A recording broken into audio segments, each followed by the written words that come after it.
forward in these unprecedented times. And I think whatever we can do to ensure that all staff are aware of that collaborative relationship and problem solving, I think would be really helpful. I don't know what that would look like, a joint statement or something. And you may already be doing that, but I just, you know, I know there's been so much work behind the scenes to make sure everybody's on the same page. And it would be great if everybody could hear that, or as many people as possible could hear that and not assume changes were made without that collaborative process. Yeah, we had about 150 people at our staff town hall. That was sort of co-facilitated by Brent and Elizabeth, who are the union co-presidents. And Elizabeth made some remarks about the working relationship at the start of that. So I think at least that group of folks got to actually hear from their leadership about the working relationship that we've had. So I think it's out there in that regard, and we'll continue to put that out there in various ways.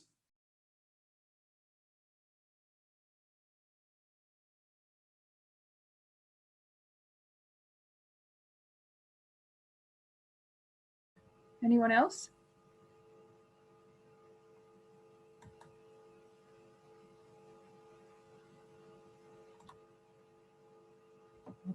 Okay. I guess I would just add that sort of procedurally, by authorizing Dawn, knowing that these documents aren't fully fleshed out yet, you know, we didn't really want to wait until next month for the board to have the full documents in front of them to act on, nor did we think it was necessary to call a special meeting of the board to take action on these. So that's the reason for authorizing Dawn, even though you don't have all of the details yet. It's mostly procedural, that we need to codify the flexibility in the contract that we know we need to make this all work, and that the union's willing to be flexible, which is great.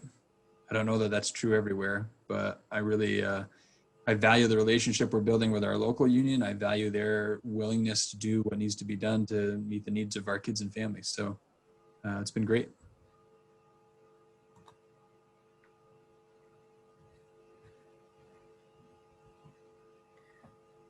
Okay, so we need a motion, if nobody has any other comments, to authorize the board chair to sign a side letter. So moved. Okay, that's Krista. Is there a second? A second. Caleb. Caleb, all right. All those in favor of authorizing the board chair to sign a side letter, please say aye. Aye. Aye. Aye. Aye. Aye. Any opposed? Any abstentions? Okay. All right. Next is a community engagement committee update, and this afternoon, I think I shared with everybody an update for tonight. Did everybody get that? Are you talking about the community engagement plan? It was the notes Rob took from the retreat. Yep. Did you get those?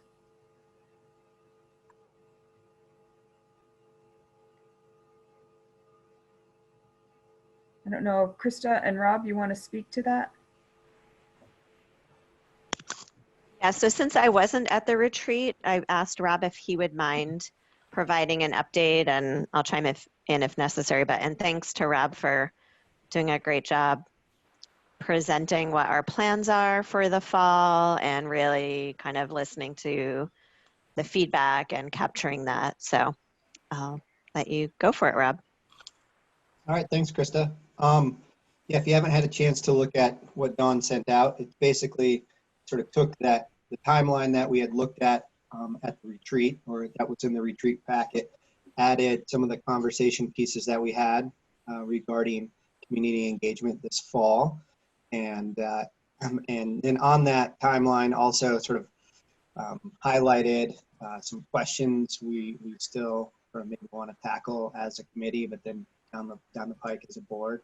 And Kristen offered that the last year's sort of budget timeline in regards to talking and presenting to the community. So I threw that on there also. So we have a meeting next Tuesday, I believe September 1st, and there we're looking at a lot of things, thinking about engaging and surveying folks on how they're doing with school restart. So obviously that won't start right away in September, but in early October, thinking about just getting feedback from families, students, faculty, staff, just how they're doing, get a sense what's working and what's not. And then the bigger ticket item is working with the committee and community members with sort of regarding, sort of not launching, but really formally making public the NESDEC report and what that might look like in regards to not just sort of throw it out there and have with no context and sort of set off fire alarms and start fires all over the place. So thinking of ways we can really sort of lay out what the report says, some of the highlights, and then what are the considerations moving forward from that.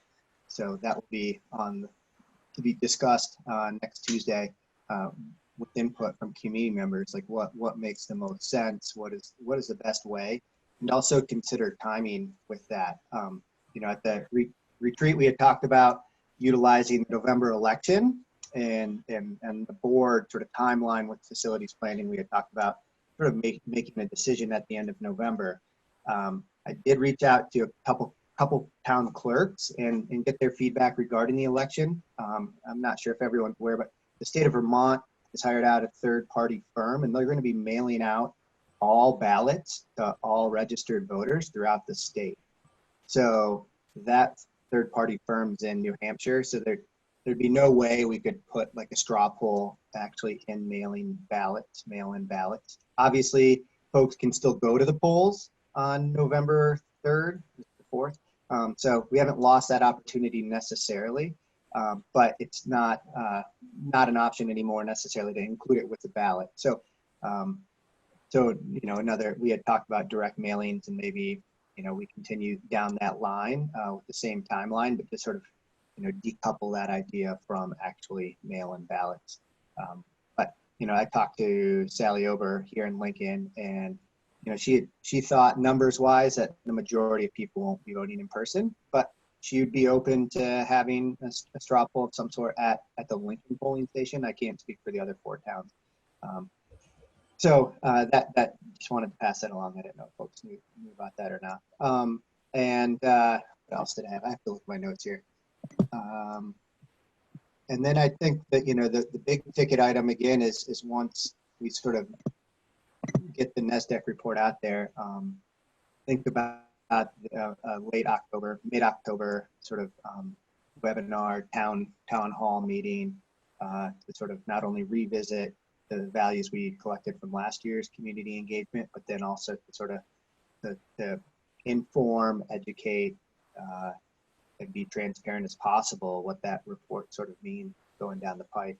I think it'd be a great opportunity too to really engage the community and see if there are any other ways that maybe we have some blind spots in regards to can we involve them in creative problem solving, and then continue to maybe at the end of October, early November, do some sort of electronic survey also, and maybe with the direct mailing. So I guess that's the update I have at the moment. I did speak with just sort of, I know Ian Elbison and chatted with him about, would they be interested in helping create some sort of educational video about here's where we are, here are the options. And he said he'd be on board with that. So another project we might have is he said we want to create a script and then, give him like visuals or numbers that then he could create a visual for regarding if it's what a tax rate could look like, or, look at finances moving down the pike if we status quo stays and stuff like that. So he's on board. He seems like he'd really enjoy that project, and I think it'd be another great way to help educate our owners as far as what's going on. Krista, anything else to add? Yeah, I guess I'm just trying to think about are there any missing pieces that this group needs to talk through before we go to the community engagement group? And some of the undecideds that you alluded to, one is around the timing of the NASDAQ study. You know, it's out there in the community, and this is also a question for you, Kevin, I guess. And, you know, it's out there, but I don't think a whole lot of folks have dialed into it because there are so many other pressing things. And you know, as Rob said, we want to be really mindful of the priority most, at least family members have on what the back to school situation is going to look like. So, you know, any feedback this group has on, you know, when, you know, if you look at the timeline, we talk about doing in early October, some sort of, you know, how's it been going being back to school survey. But does that precede sharing the NASDAQ study? You know, what are people's thinking on that? And then also in the timeline a little bit above that is the questions about, you know, what are the opportunities for the community to be connected with decision making and creative problem solving? So really trying to decide what, you know, are we asking of the community and what can they actually affect through their input? So those are two things I think about that would be helpful to hear a little bit more about from this group before we go to the Community Engagement Committee. And maybe some of this was discussed at the retreat, and I apologize for not being there for that. And then I guess the last thing I'm thinking of is, and Rob really captured that, is that when we do start putting information out there, what's our capacity to provide lots of detail on whatever we can around numbers and costs of various options, and you know, giving people as much info as they can have that we can provide so folks can really understand all the different components of the situation we're in and the possible options we can consider. Sarah LaPearl? This actually doesn't have as much to do with the NASDAQ study as the purpose behind the check-in on school. Or if, I mean, is that something that we are really looking for, or is that, I'm just curious on the reasoning behind that part. Yeah, so is it okay if I jump in, Don? So I've been participating in the communications team around back to school planning, and I think, you know, considering what's most first and foremost on families' minds and a way to keep people engaged, that seems like a really good question to ask, but perhaps coupled in some way with future bigger picture questions. And you know, Sue McCormick is often encouraging us to find ways to get input from folks on what's going on that's most relevant to them in the moment, and then asking them for input on specific things. And so I don't know if that back to school question totally resides in the communication around just back to school, or if it would be coupled with this work. But it's a touch point, and any touch point I think is a good one that we can offer. And a lot of that work is kind of overlapping. You know, people are tuned in a big way right now. They're wanting information. What they're wanting is not necessarily what we're thinking about, but it's a captive audience that we want to engage with, but not be like tone deaf to what's first and foremost in their mind. Yeah, to second Krista, sorry, Steve, I jumped in. I'll So I guess maybe Sarah's point might be whether or not that's duplicating anything Patrick's group is doing at this point, the kind of feedback loop they've developed. Yeah, it would be, so because I'm sitting on both of those committees, we're really being pretty deliberative about our timing and working together. So, you know, we kind of have a shared timeline. So there won't be, I think the benefit is that we're trying hard to not have duplication. We're trying to maximize the audience on all fronts. It's getting trickier. I'll just say that as our school folks are getting really immersed in what back to school is going to look like, the need for communication does not go away, but the capacity for those folks to think about how to communicate is waning. And so Adora Fraser at Starksboro has been amazing in chairing this committee, and we're just trying to like keep her a little bit longer to not lose this momentum that I think that group's done a really good job of building with back to school information. But it's a really nice segue, like here's back to school, and so we're working really closely together. Dave? With regard to surveys that may be going out, it's important to me that we be able to disaggregate the information to the greatest extent possible. It was concerning to me when we did a survey about how distance learning worked for our children, that we were not able to disaggregate that data for free and reduced price lunch students versus other students, or students with access to internet versus students that don't have access to internet, or students of color versus white students. So to the extent that we can disaggregate the information we get back in these surveys, I think can be very important and informative on how we move forward with regard to equity in particular.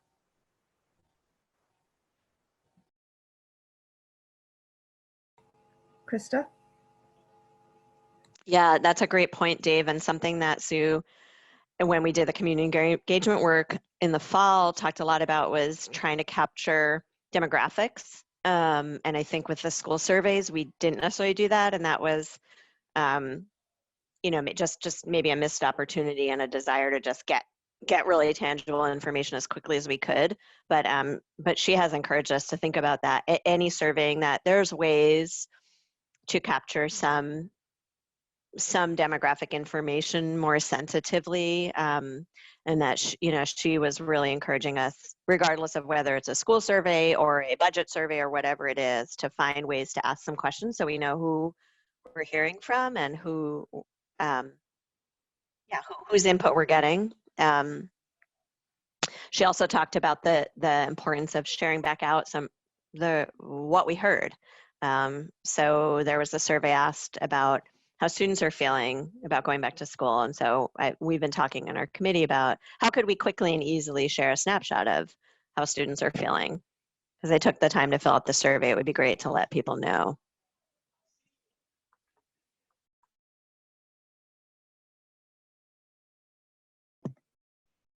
Rob? Yeah, to sort of go back to Sarah's point and Steve, and in thinking about, you know, is it connected to the community engagement work or for the board, I guess, to have a sense of how people are doing. You know, I think moving from that, it's important, you know, for us to consider what capacity people have to take in sort of all the data that's being thrown at them and understand the implications. So if people are drowning, I don't think maybe, you know, a week, maybe we give it a little more time before we sort of have to drop some you know, heavier stuff onto them and decisions to make. I was reading the Addison Independent, and there's a petition going around in the Addison Central School District right now regarding their facilities timeline to stop that process. And so I wouldn't want to see us in that situation also as a board where we're not proactive and really trying to gauge how our families and community is doing first, and use that as information as we move forward, trying to inform, educate, and work with our community members. So that's my thinking at the moment too.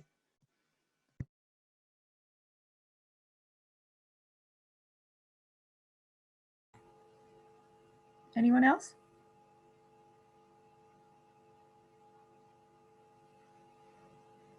Okay.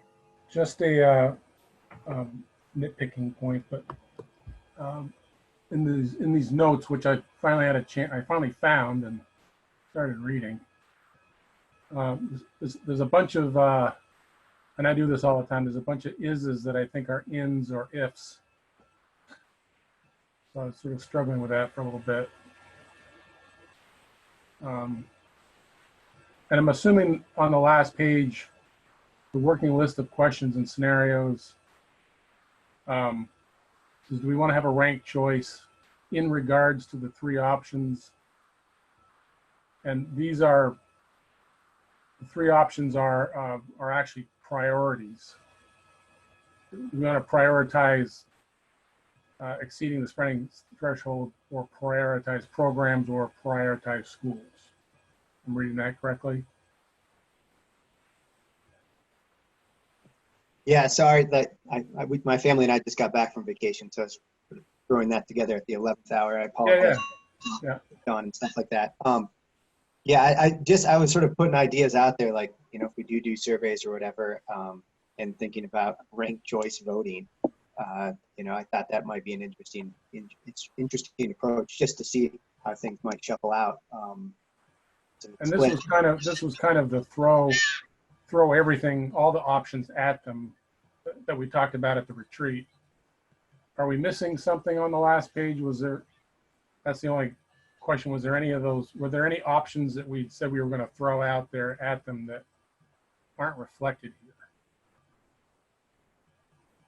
And is everybody able to see that last page?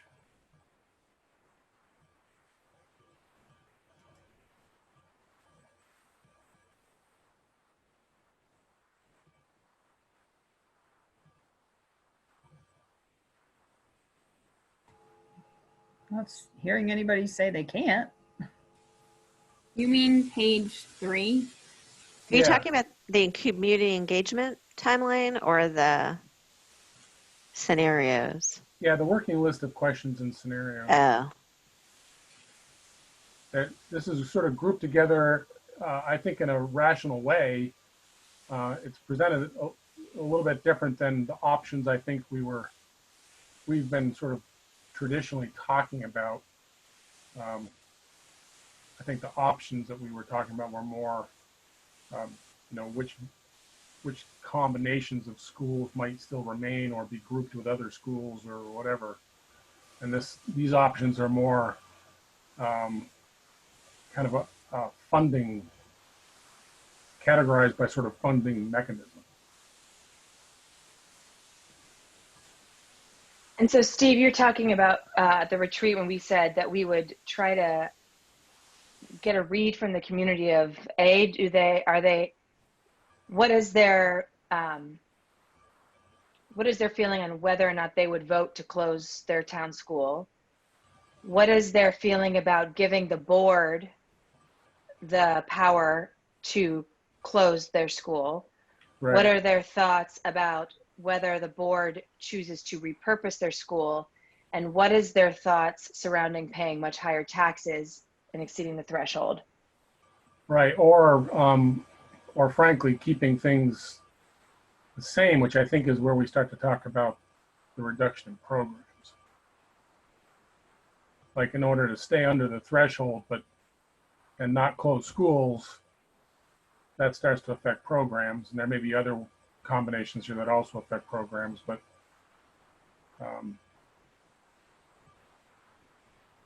so I was just thinking, if page 3 kind of represents our current thinking on how we're going to formulate a survey, is this the format we want, or do we want to backtrack a little bit and be more direct from the discussion at the retreat? or does this cover it? And I've just glanced at it quickly, so it's not like I have the answer to what I'm talking about. Krista? I mean, I think it, for me, relates to an even bigger question, which is, are we asking people to weigh in on viable options? And that's a concern I have as well. But in the moment, I'm not sure we're at the point of being ready to formulate exactly what that survey is going to look like. I think we need to talk a little bit more about it. This group definitely needs to talk more about what that survey would entail, and it would come after, I think if my timing's right, it would come after some engagement and information sharing. So I don't know, unless I've got it wrong, I think we're going to be building up to what a survey would be after quite a bit of really significant information sharing and engaging with folks. But it does make me think about a lingering concern, which is, are we going to ask folks to vote for something that we know we can't actually do? And we can't actually do. Well, I mean, I just wonder if we already know that certain things are just not feasible. Kevin? I'm not sure what there is that's not feasible with these three questions.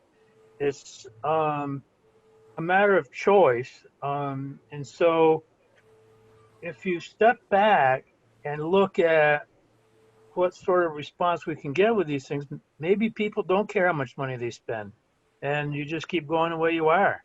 Or, maybe programs are important to people within some cost constraint, or on and on and on. So once you get those building blocks, then all of a sudden you can go back with a whole lot more clarity of how your programming or your facilities or your budget can come together to make something happen that will result in the next step being, okay, based on whatever constraints, and you'll end up with constraints, and maybe that's what's not feasible, but you'll end up with constraints, and given these constraints, here's what we can do. And maybe there's A-B options or ABC options or just an A option, but there's nothing wrong with asking people if they want to spend this as the sky's the limit or whatever, So I guess I'll just leave it at that. Yeah, my worry is, I mean, I think this is a good conversation where I think we're having a good conversation right now. The week of October 22nd on the page before this looks to be the sort of the target date for maybe sending this out. Is that still, I mean, in terms of the amount of time we have and the number of discussions we can have, that's not a lot of time. I also think if we were able to put together some of the answers to some of these bullets that Rob has on here in a round way, and Patrick, you probably would have some insight on best ways to format some of this, but it's kind of like a values recheck from what I can see. That without necessarily proposing hard and fast options and scenarios, giving people sort of these three implications with some data behind it seems like a good values check that we could use to then maybe work in a particular scenario direction. Dave? So it's been a while since I looked at the NASDAQ report. If my recollection is accurate, they did a pretty reasonable job of laying out pros and cons of each of the alternatives that they were asked to study.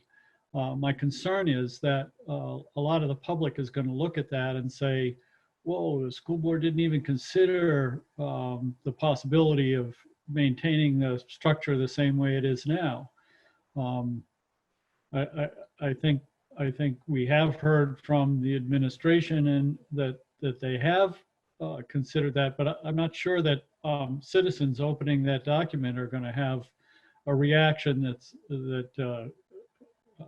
I think many will have the reaction. I fear many will have the reaction that says the school board just didn't even consider keeping schools the way they are.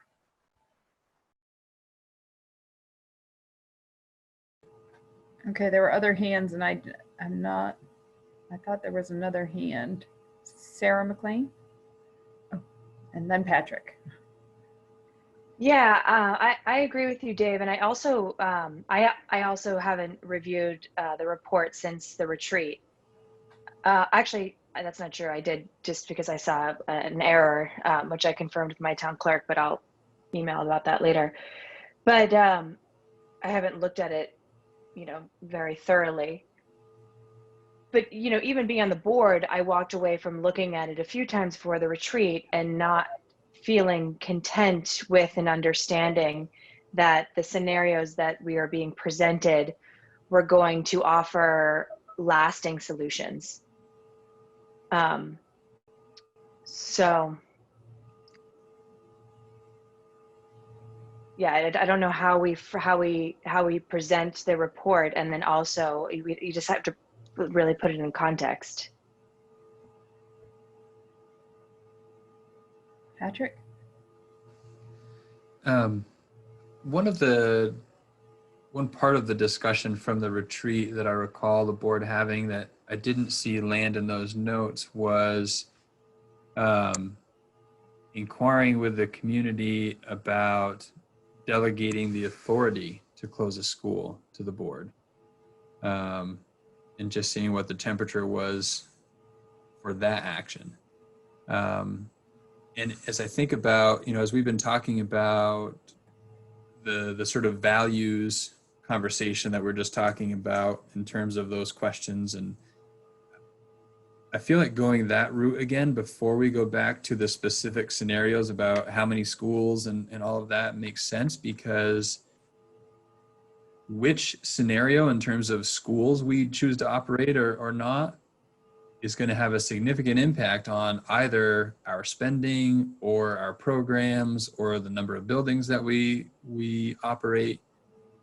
And so if we're not clear about how the options are prioritized in terms of programs or spending or schools open, then we may go down a path in exploring scenarios that rub pretty strongly against what the will of our community is. So it does feel like I think we've laid the foundation for understanding at a pretty concrete level what the interest of our community is.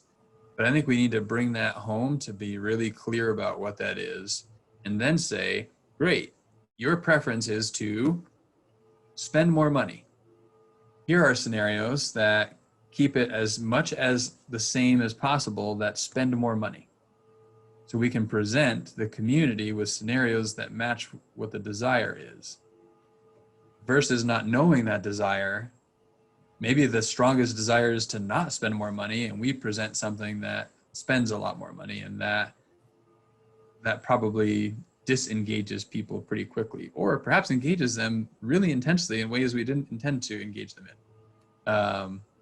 So I like that approach of let's check the temperature and then try to match scenarios that fit the temperature. Krista?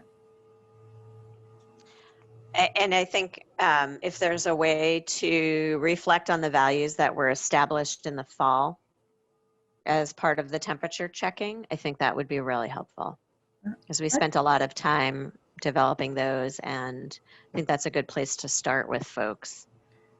I thought we talked something about prioritizing those values, sort of giving them an order, so we knew when we were applying them to what we were going to look at, that we would know which one is the most important. Because in the beginning of it, we didn't rank them, we just listed them.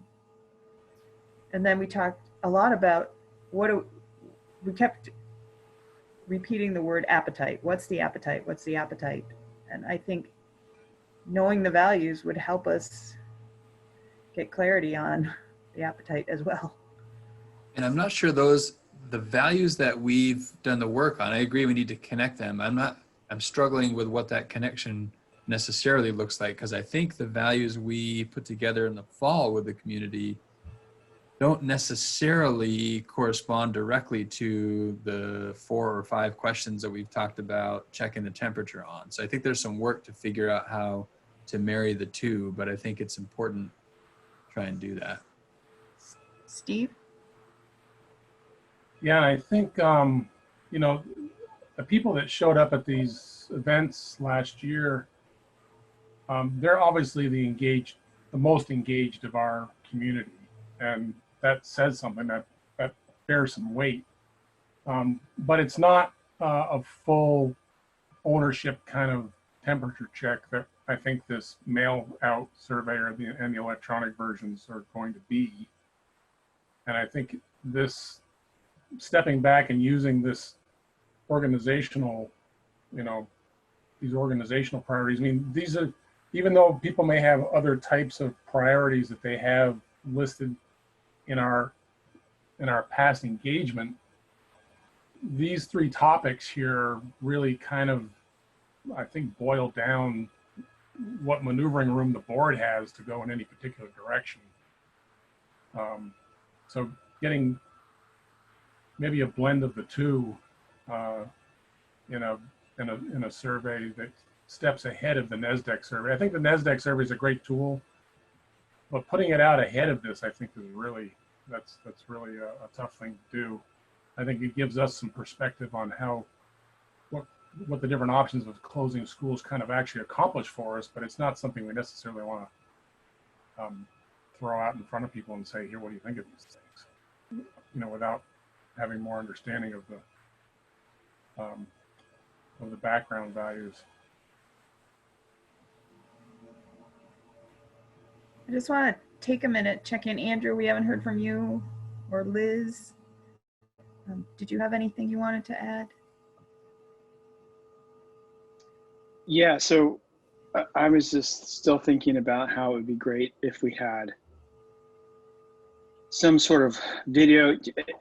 Maybe you haven't seen these, but if some of you have seen the Khan Academy videos where the guy talks about something and then you can see him writing, and thinking about some sort of video that shows that triangle, like we've got this problem to solve and there's no pot of gold. And so, well, there is pot of gold, that's the taxpayers' money.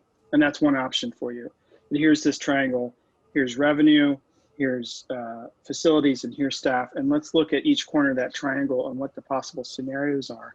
And at the end, some sort of link for the folks who are watching video, or a QR code for folks who are getting it. You know, we publish something on paper, but to help them really see how we're conceptualizing the problem, and then they can weigh in with what they think. Do you want to, we don't care about the spending threshold. We'll spend as much money as possible, like Patrick's saying.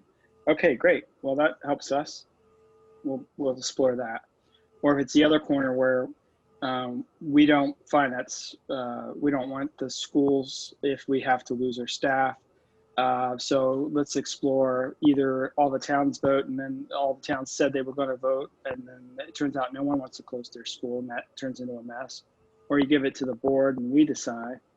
Or you don't want to close the schools and so now we have to cut staff, and how do you want to go about that? But some sort of way to conceptualize the problem and then allow people to weigh in on that afterwards. Liz, did you have anything to add? I agree with Andrew's idea. I think it was really important for me to think of it that way. So I imagine it could be helpful for our community as well. And then Krista, did you have your hand up as well? Did you just call on me? I think you Yes. said Krista. Yes. I didn't, no. Oh, okay. But yeah, there's a lot swirling in my head about how to move this forward. So if anybody else wants to chime in, go ahead.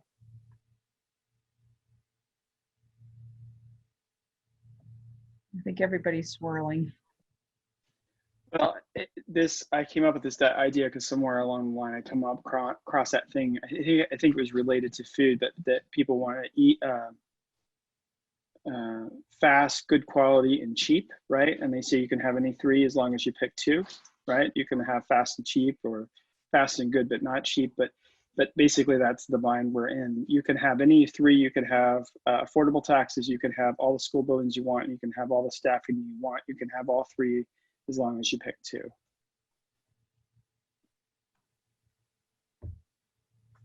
Krista? Yeah, so I think that's the way we tell that narrative, whether it's I love the video idea, and there's lots of other pieces. I think that's going to be really important. It's going to be really important that we get the perspective of as many people as possible. And, just thinking about the vocal minority that's really active and has the opportunity and time to invest in sharing their voice, may have a really different perspective than the other folks who might not be as able to share their voice. And so I'm really aware of that, as maybe more than I've ever been, just like this moment in time. Little plug for a podcast that I've been watching that is kind of speaks to this is Nice White Parents. And in Vermont, it might be nice middle and upper middle class parents. So I think really making sure we have a very diverse group of voices is going to also be huge. And I'm worried that the Community Engagement Committee is a small group of folks that are going to have to kind of weed through a lot of this. And it is a huge lift. And this full group only meets once a month. And so I don't really know how to grapple with that. I don't know if we need to be spending more time with this larger group on this. I think they're it's a great sounding board of board members and that vocal minority. So I think our next step is to figure out what to start sharing out with the community about these long-term challenges while not being tone deaf to the COVID reality. That's the first challenge. That's the most immediate thing. Steve? Yeah, just a suggestion. I mean, earlier it said the questions for Patrick and the admin team, where are there opportunities for the community to connect with decision making? Well, I'm curious if it might be an opportunity for the folks that were on that, the spreadsheet that went around for actions. One way that people get reaction to surveys that are mailed out or electronic where they don't reach the disadvantaged or the economically challenged or whatever, is that you do a house to house. You go door to door. Are there folks out there willing to volunteer for that kind of an effort as part of part of their ability to connect with decision making? That's just a thought. We're not like, the downtown Chicago, or the suburbs where people can door to door means there's a lot of density and you can really get a lot of traction with that. We're spread out all over the place. It's a little more difficult to do, but there may be some willingness for folks to take that on.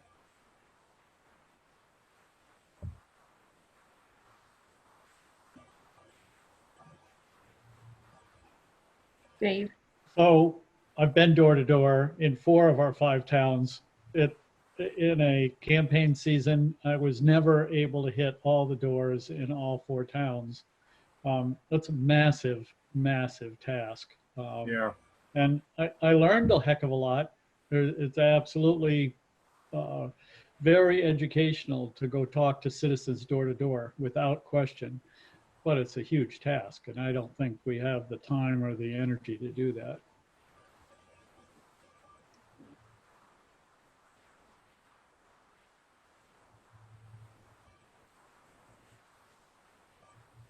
Krista? I think the webinar has been kind of an equalizer, or Zoom has been a little bit more of an equalizer.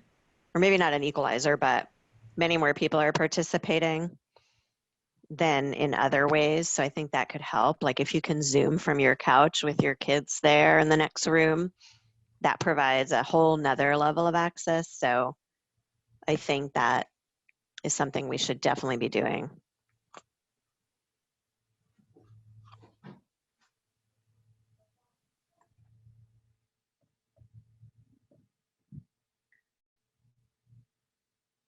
Well, my head is swirling just trying to think at the starting, where the starting point is, and let alone what you're trying to get to. So I'm glad we're talking about it. I'm not sure that we have an idea about how we're going to get there, though. Rob. Yeah, I just have a quick question. In the full NASDAQ report, and again, I haven't looked at it in a long time too, like the 80-page plus one, does it include like the school scenario synopsis?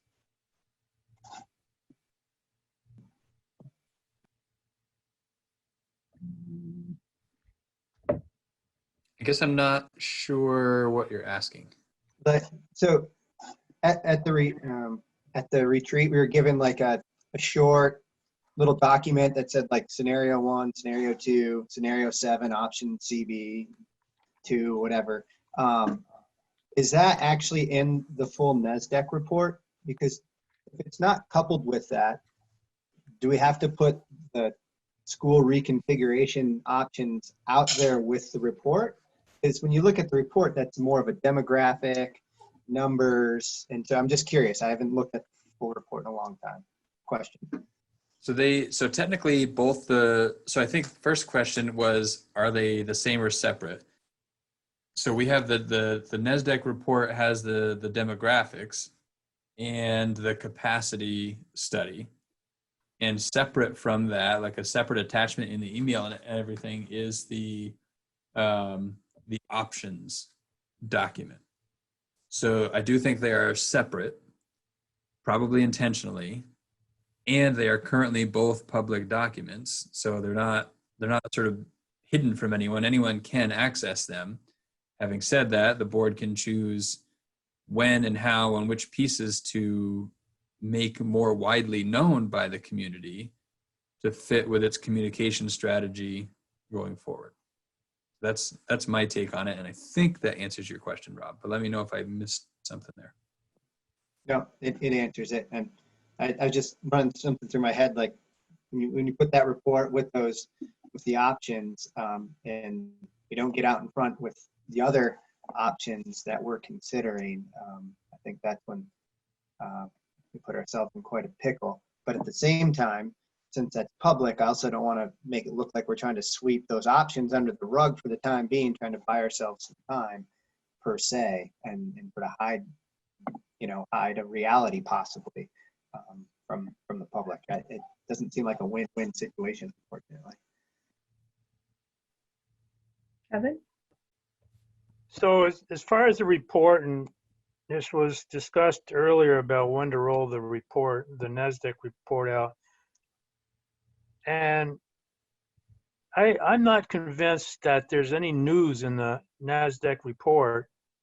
There's some validation with the fact that with the depth and quality of their demographics and student population numbers, that there's some validity there, but it's not news. And the options that they did were pretty much a regurgitation of what the charge to the facilities committee was originally. There's some nuances there, but there's, again, there's nothing radical there. So I'm not convinced you're gonna like shine a light through that report to the constituency. And going back to some of the drivers that will, so the other thing, I was intending to talk to over the next item, but the report has not narrowed anything down. Matter of fact, our last facilities meeting, we sort of were getting divergent at one point.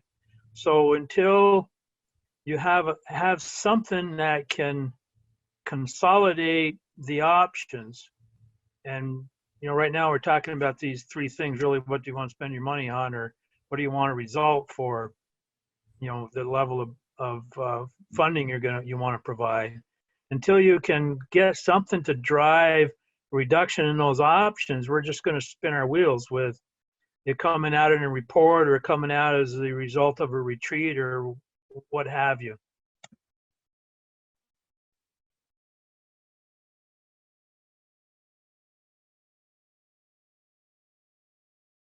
Patrick. Yeah, and I guess the part that we probably all realize, but I feel obligated to remind us all about is, come January, if this board hasn't taken action to put something before the voters, that action, that inaction is action, right? So not making a decision about change means change is going to happen to us in terms of programmatic impact. And so that becomes the default decision, unfortunately, as we wrestle with this really messy, complicated work that has to be really handled with delicate gloves. And we need to get to some decision points in the pretty near future. And that's part of what I think we're wrestling with. And I don't know how necessarily to get there, but I recognize the importance of getting there to some clarity about what are we going to ask the community to do pretty soon. Krista? Yeah, and that's the information that we share, I think has to make that very clear. What is, if we do nothing, this is what is going to happen. And if we do something, but it's only halfway there, this is what's going to happen. And I think that's from our timeline, I think that's the work of October.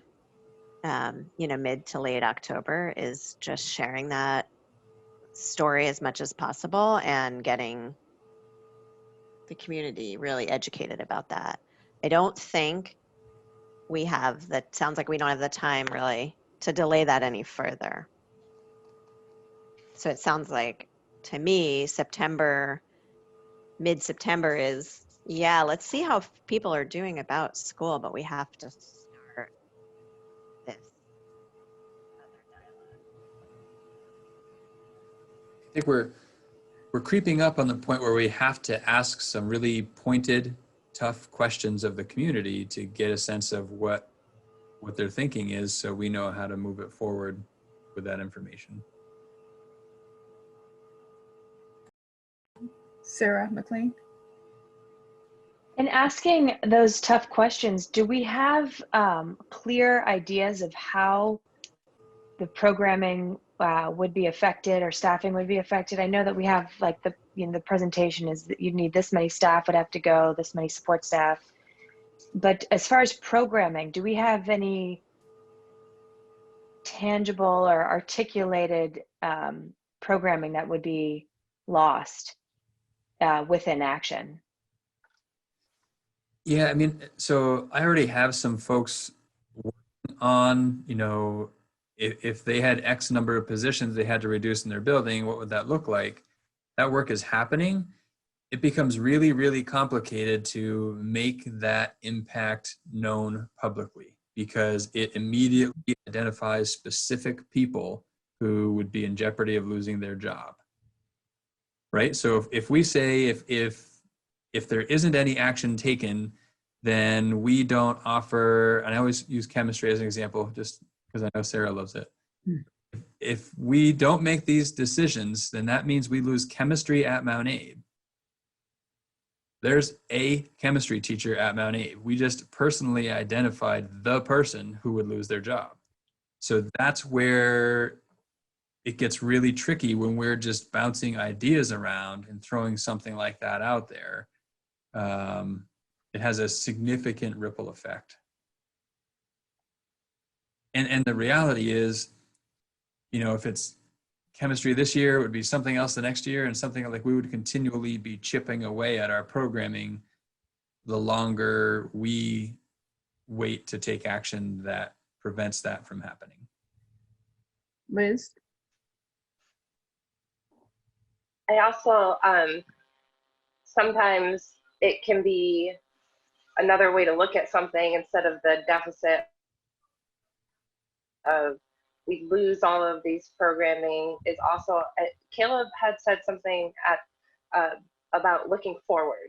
So we had a little discussion about if we close or if a town closed a school, how would that affect us long term, and what would the benefits of that be? And so you can look at even thinking of the programs that we could have or the opportunities we could have, and when people feel like maybe they're missing something in their school that they're not getting, if that's a parents, you know, I feel like also looking at it from this is what we could offer if we did do these things can kind of feel a little better than just feeling noticing all of the deficits. So that can be another way, I think, to present the information. Andrew? To Patrick's point and also to Krista's point, I think it's also important for us to help the community understand that their inaction is still action too. That basically if they go to the polls and say no on a budget that exceeds the spending threshold, we're probably not going to put that out there unless they say that's okay. But regardless, the taxpayer says no to the budget, and then all the towns say no to closing schools of any kind, then really the board is pushed into a corner, and the only thing we have left to cut is programming. And I think to Sarah's point, we probably can't be super clear about exactly what program gets cut or what that looks like, but the institution becomes, I would imagine at some point, non-viable. And I think figuring out how to not sound draconian about it, but also to be really real with folks about it, you can't avoid this, and it's going to require more than just showing up at the polls. You have to give us your input. Krista, I think you had your hand up, and then I'll go to Sarah. I was just thinking about, you know, originally I imagined we would share information and then have some opportunities for input. And I wonder if we might front load with some honest kind of conversations, then sharing information and then having some more honest conversations. I guess what I mean is that the transparency of the struggle is really valuable for people to hear.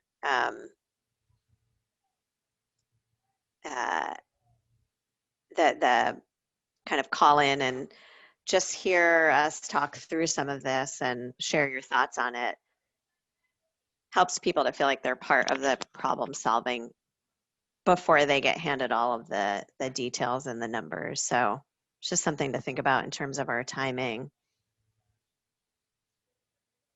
Sarah McLean? Yeah, I agree with you, Krista. I think the more transparency and communicating to the community we have, the better. And I would love to communicate from a perspective of opportunity as opposed to scarcity, but I myself am not hearing that. I'm hearing that in order for us to maintain, pardon me, where we are, we need to manage our district differently. So I would love to say, you know, all of a sudden we're going to have more programming, or there's going to be this and there's going to be that, but I'm not understanding that is a possibility here, given this, you know, the information that I'm seeing. So I don't know how we communicate that. Patrick? I can speak to that just briefly. So as I've been trying to, because part of my task is to work with our finance team here and to get the numbers behind all of these things, because that's not something that NESDEC was going to be providing for us. That was something we knew we had to do internally. And so in playing with a bunch of different scenarios, it does look to me like we can if we find these efficiencies, if we create these efficiencies, we can expand programming. For example, I think what is feasible, it would need further study to confirm that it can happen, is to, if we consolidate schools considerably, we could have a full-time nurse for all of our students, which we don't currently have. We could have health for all of our elementary students, which we don't currently have, and possibly add world language for all of our students, which we don't offer to anybody right now. So those are three sort of supports or programs that I think most people would find valuable, that are quite possible if we create these efficiencies. And again, and your point earlier, Sarah, I think, and this is what Caleb brought up at the retreat, not feeling like any of these options sustain us long term. I'm not sure I agree. I do think for sure there are options in there that buy us a little bit of time, and there are options in there that buy us a lot more time and maybe get us over the hump and can be sustainable. Obviously, the more efficiencies we create, meaning the fewer schools we operate, the greater the likelihood that it sustains us for a while. And the greater the likelihood that we can expand on programming and not just try to hold on to what we have. So I do think it's possible to achieve that. And we can further study that and hopefully give some supporting details that make people feel more confident, but initial glance looks like that could happen. Kevin? Just a little bit of a follow-on ramble is we need to right size our facilities, and then they become sustainable. And until they're right sized, meaning that they're utilized and the capacity is being used, you're going to be through this. You're going to continue this cat and mouse game of trying to cut to get a budget by. So we need to think about right sizing things and utilizing things to the most efficient thing, as most efficient as possible. And it really scares me that the whole to me the most important thing is the programming. And we're talking about this whole thing, and every time we circle around something, the programming is what's going to suffer. So, if we need to really make that make that at the forefront as well.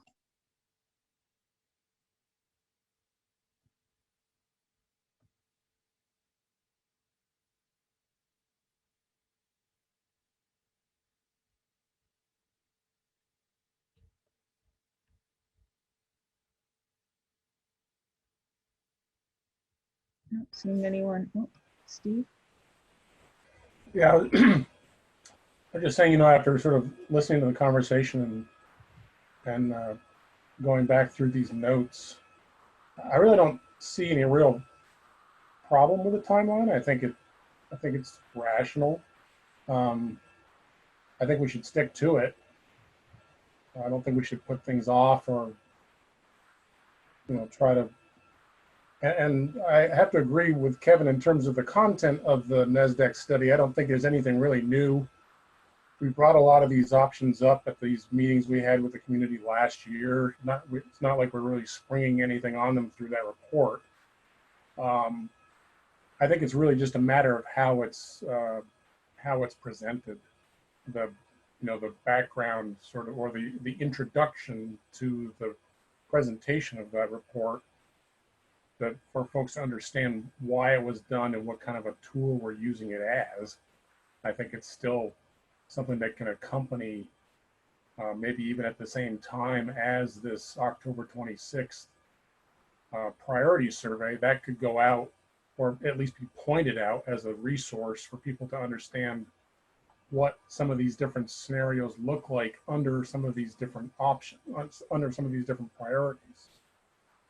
So I think we could probably group this stuff together and get it out in October, and then stick to making a decision with whatever information that gleans.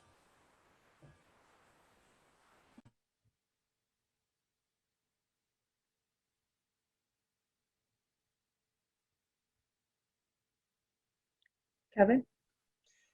So I guess we've had a lot of discussions, so there's a lot everybody has on their mind from everybody else. But I guess the thing is I heard the communication committee saying they're concerned about capacity. And so I guess we need to, do we end up formalizing some direction for them, or do they go back and chew on what we've talked about tonight and come up with a strategy based on the timeline that's already generated?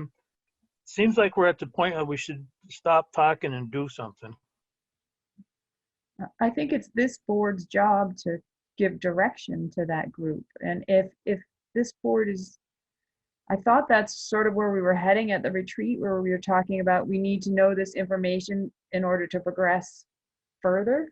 And so my takeaway was that we were going to ask those tough questions so that we had more clarity to move to the next step.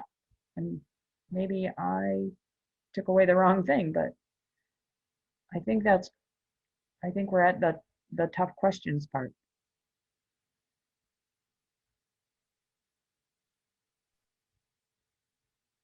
Kevin? Which would be the page 3 questions? Yes, that's what I took away from the retreat. Sarah LaPearl? Yeah, I mean, I keep going back. I like these 3 priorities, and I like we had all these 4 options, but, you know, I think about the town I live in where it would maybe be interesting to know if the New Haven voters would actually prefer to close their school or have it repurposed. Like you have to kind of have, you might get a different answer than what we expect from, and so I would love for the survey or whatever it is to try to get at the heart of, or get a little bit deeper so that we do go down a path that that the voters of different towns are going to support. So I think the whole point of the survey is to go back to, and I know it's to give the information is what we need to do in advance, to give a proper survey that gives us information so we go down the right path in a short amount of time. Patrick?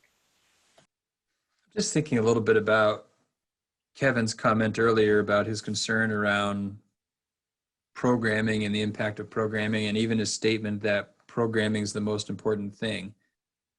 And I wonder, and then I think about the role of the board and what each board member is tasked with. And I think about this as a board of trustees. I'm thinking about my inner Val Gardner coming out here, and the job of the board, which is not an easy task, is to be the informed agent for the owners. You have information that the owners as a large group don't have. And in all reality, because we've tried this in a lot of other ways for a lot of different topics, many, perhaps the majority of voters that are going to go to the polls aren't going to be going with all of the information. I don't think we've found a path that gets the majority of voters to the polls in a really informed way. So, and this may be provocative, and it's somewhat intended to be, is it the responsibility of this board to take a position and say, we as a board recognize that the program that we offer is the most important thing for us to focus on. Therefore, these other actions are actions that we want input from the community on that maintain the programming or perhaps expand the programming that we think is essential for our kids. Like, so does that, it puts the board in a position of taking a position on something that helps move us in a direction, which comes with risk, but might also be within the responsibility of the board. So again, I have my own thoughts on that, but I sort of put that out for the group to consider.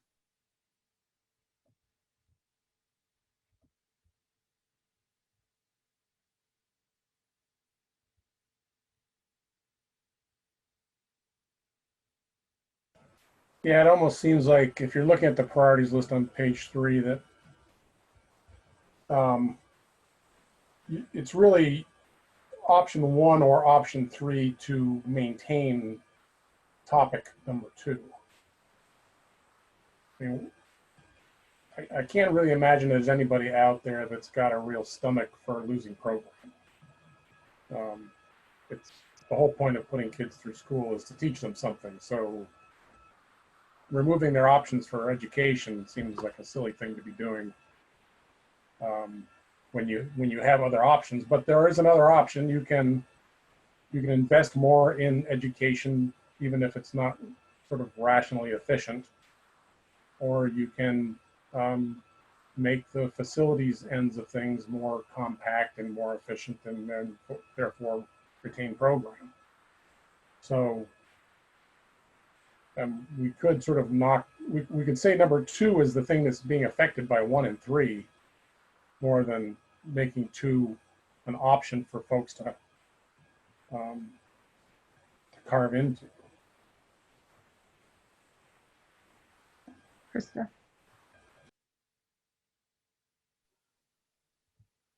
I'll wait until others have gone because I've spoken a lot. Dave? So I'll wait. Okay. Dave? Thank you. So I think the board, I agree with Patrick. I think the board has great responsibility. We're privy to a lot of information. We have in-depth discussion among ourselves.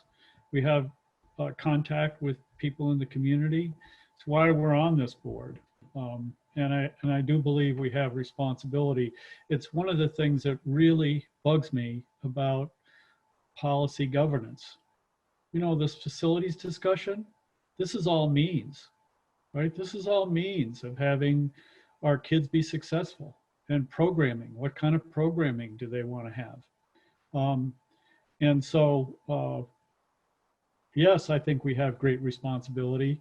And yes, I think we ought to rethink how this board is going to address that responsibility, not just in terms of facilities, but in terms of our role in the public education of our community. Sarah McLean? I think it's an interesting point that Patrick raises, and Dave. My question is, so we gather all of this input from the community, and we've asked for their values, and we've measured them and what values were higher in people, is how many people voted for them, and then for the board then to say, okay, thanks for that, but we as a board, our priority is programming. I feel like that leaves out the community voice that we've been seeking for the past year.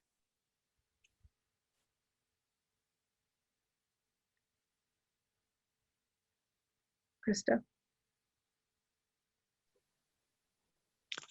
Yeah, that was my point. I think we will have to, as a board, make a decision at some point, but I think to not go back to our community for their input is a misstep. And I think that even when you say programming, what that means is so varied depending on who you talk to. For one parent, it might be 10 AP classes a semester. For another parent, it might be, does my kid have a safe place to be during the day? It's so varied, and we will clearly never get everybody's input and never get information to everyone. But I think we need to start the process with that goal in mind before we then move to a decision.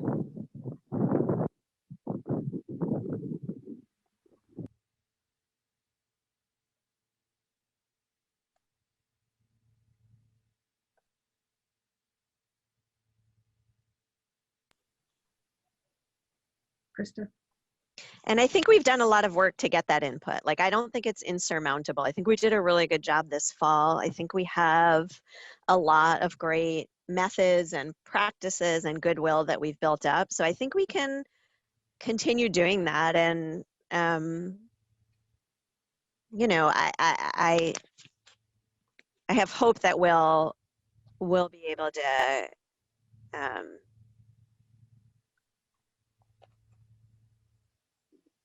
I have hope that if we kind of model what we've done in the past, that will be, that feels a lot better to me than just sort of making a decision without doing that.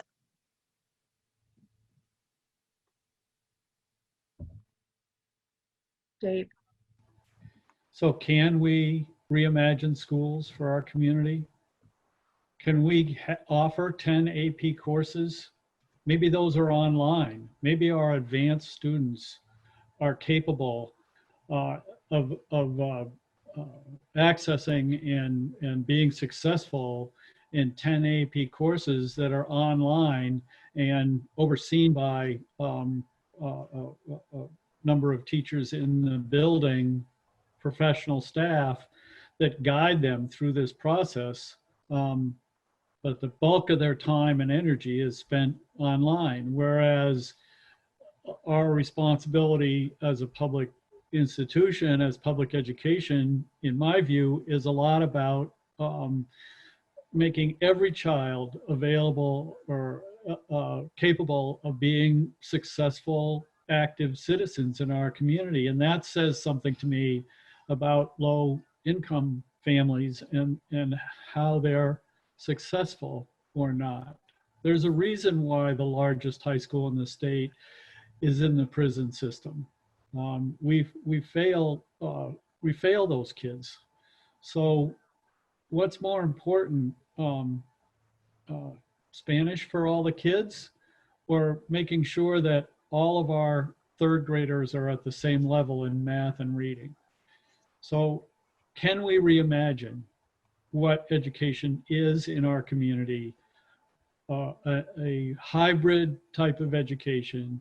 COVID is forcing us to rethink education. Let's do it in a proactive manner. And then later on, figure out what facilities fit into that. Let's first figure out what we want education to look like for our kids.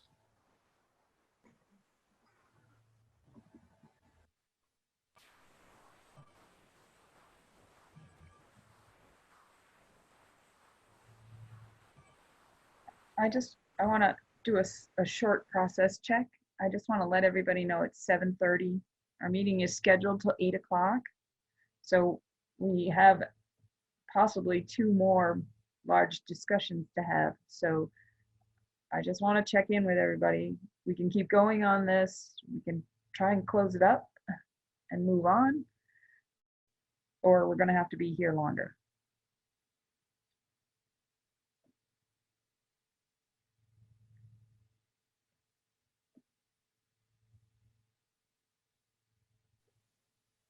Krista? I guess from my perspective, for the Community Engagement Committee meeting that's next Tuesday, this is all really good and helpful information, and I think that group will continue to chew on that, and you know, members of this board that are on that group will add to that conversation. And I don't think we're at the point of having to decide on what to ask the community at the end of October. We're not there yet. So so I feel pretty good about kind of our next steps, but you know, anybody who's available to attend that isn't on the committee, please come and add your thoughts. And there will probably just be some pulse taking that goes out around how things are feeling about, people feeling about back to school, and maybe some sharing of the NASDAQ report that happens between now and our next board meeting. Sarah McLean?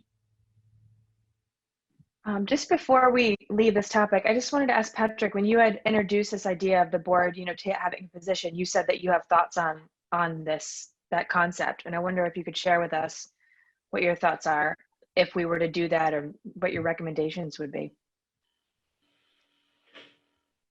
Yeah, I guess I'm not sure exactly. I mean, my thoughts on programming, I feel very, very firmly that the program that we offer our students is the most important thing.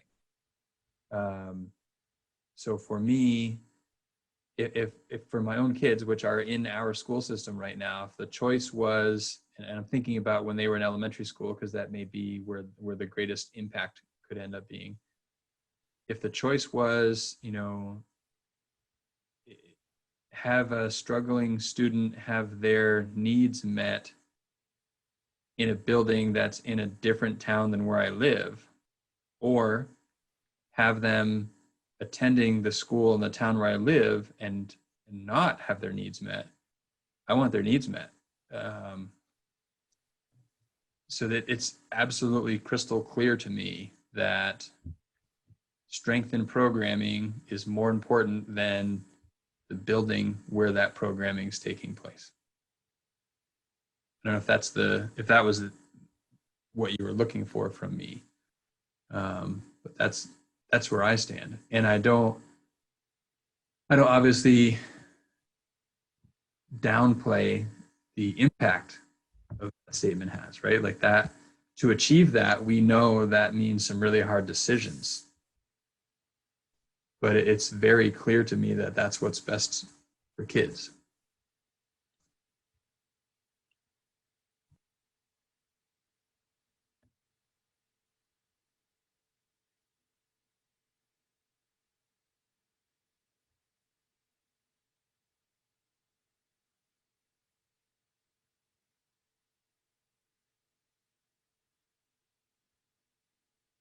Okay, I think I'm going to move us along. We're just going to sit on what we heard tonight and go from there. The next update is from the Facilities Feasibility Study Subcommittee. And Kevin, you've added a few bits and pieces, but anything Yes. else?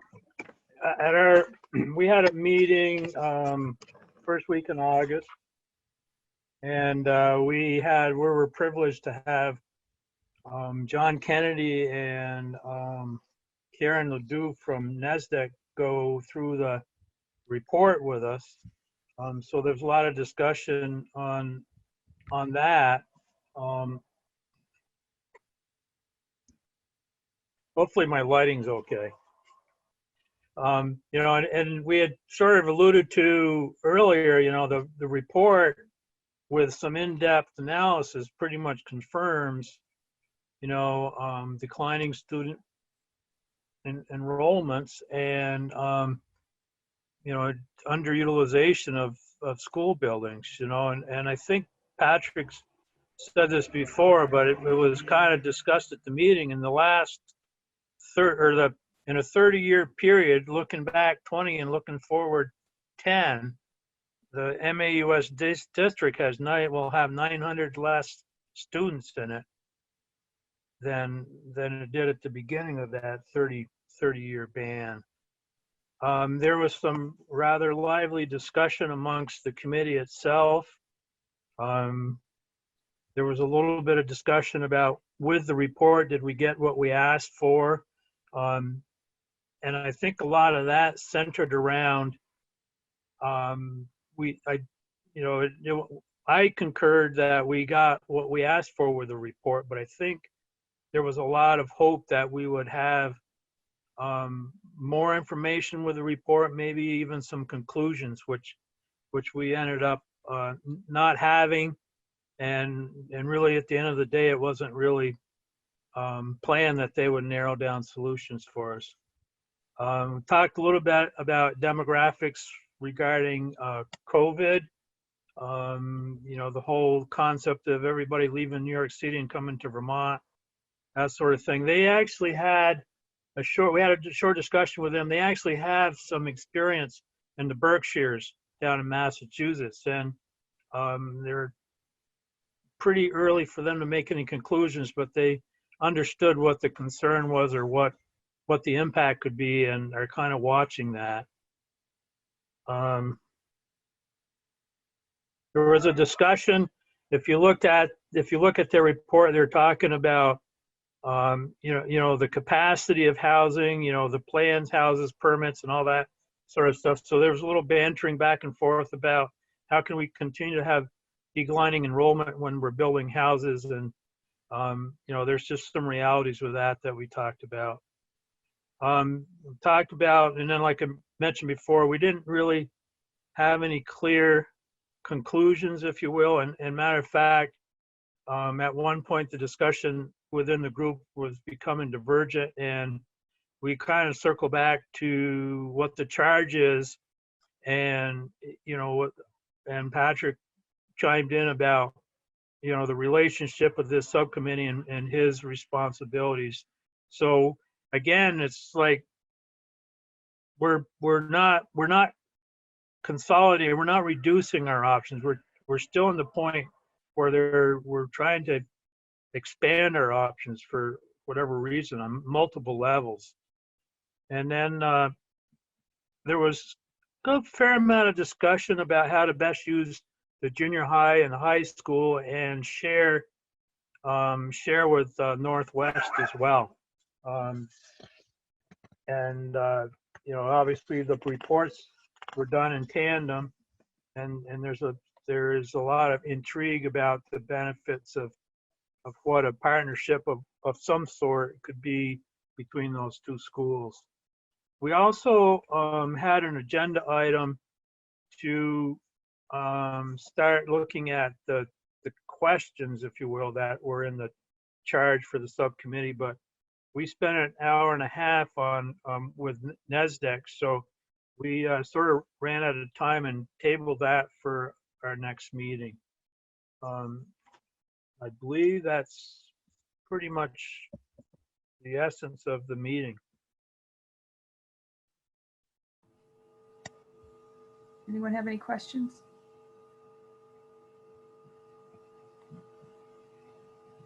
Patrick.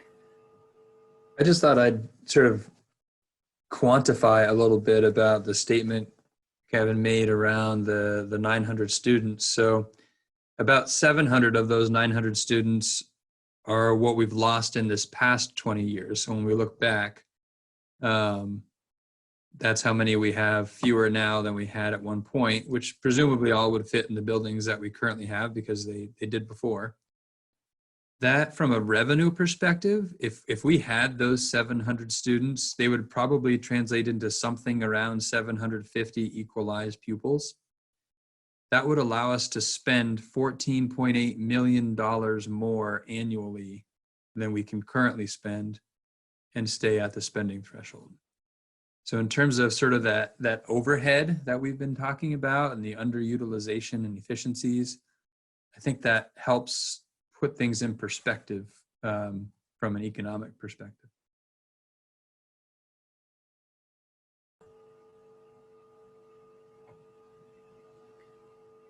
Okay. Oh, Sarah McLean. Was there a discussion on what it would cost to upgrade the schools to accommodate its consolidation of the two districts? There's no, within the NASDAQ report, there's no cost analysis provided. And, from my point of view, that's one of the shortcomings of the reports, because they were pretty free to add, well, you can do this, but you might have to add on to the building. So they weren't tasked and with that, so it's not part of the it's not part of the program, but Patrick's team is looking at that. And when we get to the point where we're going to narrow down and start looking at architectural options, obviously the costing will become much more real at that point as well. And one thing I would add to that is, it was a little bit confusing initially why NASDAQ put in every option that we could add on to a building in that option if that was necessary. Part of that's because, if they share an option that says we could close 3 elementary schools, depending on which 3 we choose, we might have to put an addition on.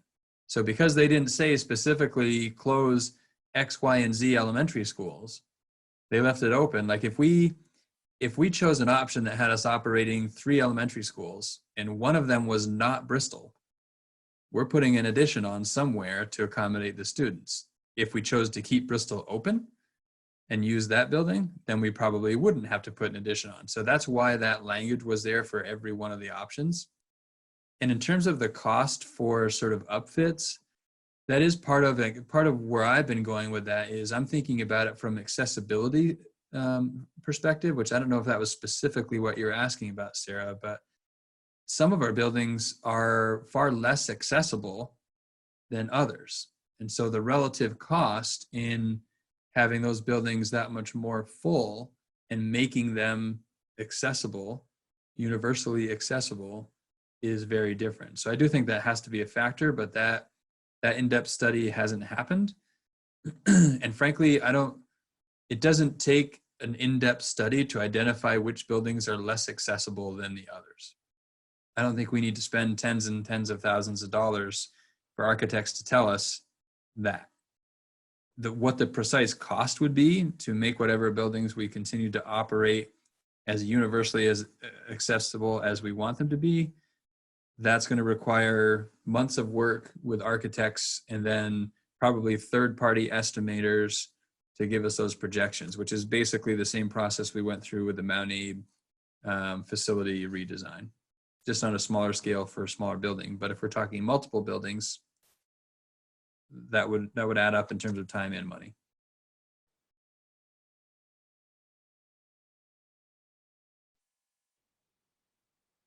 I think in one day we could tour all of our elementary schools and it would become pretty clear which buildings would cost more to make accessible. I think we could probably do it just thinking of the tours we've already had. Perhaps. Okay, I'm going to keep moving along. Next is an update on the legislative update, VSBA, and Kevin had sent out an email, but I'll let you touch on that, Kevin. Okay, I did send out highlights. I'll just highlight briefly. You know, there was a short discussion about legislative activity, given the legislature's back this month and then probably into maybe a little bit of September. But it was pretty much clear through the Secretary of Ed that nothing's going to happen other than budget things unless there's agreement from everybody. And some of the bigger issues that seem like VSBA was going to seem to work with others to try to get some consensus was the school day calendar issue.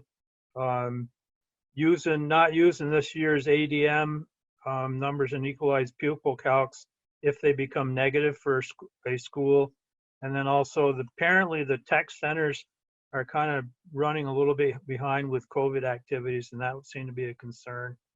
The regional meetings were just a reminder, they're going to be starting in September and run through October. Ours was last year was in October. They're going to be held virtually this year. So there's the topic I think they're planning on for regional meetings is more of a an informational for different board members and administrative people to get together and talk about how they're handling reopening as opposed to having a guest speaker. I won't go over them in detail, but the resolutions committee reported out on resolutions this year, and the full board acted on them generally as recommended by the resolution committee. There was a few exceptions that had to do with resolutions that the committee had rejected and then worked with the originators to rework into a more into a language that would be more agreeable, I guess you could say. So some of those revised resolutions were changed to recommend to pass by the board. The resolutions will be going before the full membership at the annual meeting this fall. I think that's it, unless anybody has any questions.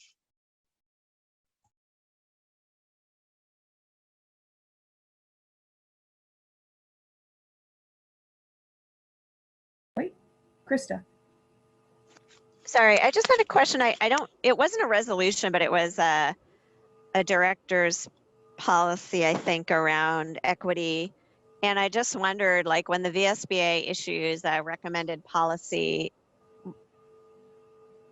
is that something we request to review as a board to see if we want to adopt it? Or how does that work? Because in addition to the resolutions, there was something we got from the VSBA directly that was, Or oh God. it was in the consent agenda. Yeah. Oh,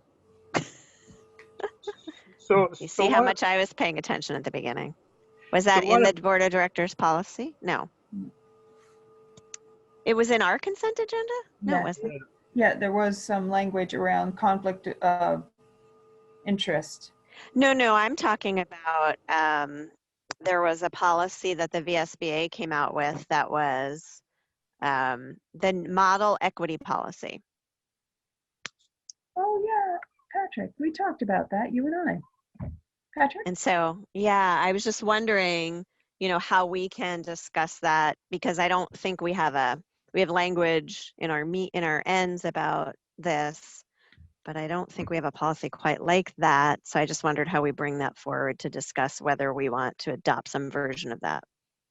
So I can talk a little bit about the process that we use for adopting policies. And so on the VSBA website, there are required policies. There are, I think, recommended policies, and there are optional policies. I may not get the terms right, but they're along those lines. And our practice has been, we have all of the required policies because they're required. And we have very few of the recommended policies. Like we may, like, so for example, our auditors recommended that we have a policy about conflict of interest.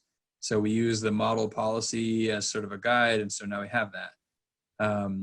Because as a policy governance board, the practice is that your policy governance policies really are what govern the school district. And that we have as few as possible any additional policies that are further restrictions on how the district gets run. So that's why the practice is the way it is. Having said that, board gets to set policy. So if there is a recommended policy or an optional policy that this board really thinks it needs to have, it can take that action. I'm not inclined to bring forward recommended or optional policies because that goes against the sort of principles of policy governance.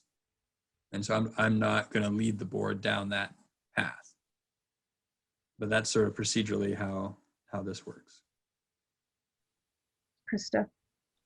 So if we would like to look at what that policy includes to see how we are ensuring similar philosophies in our district, how do we have that conversation?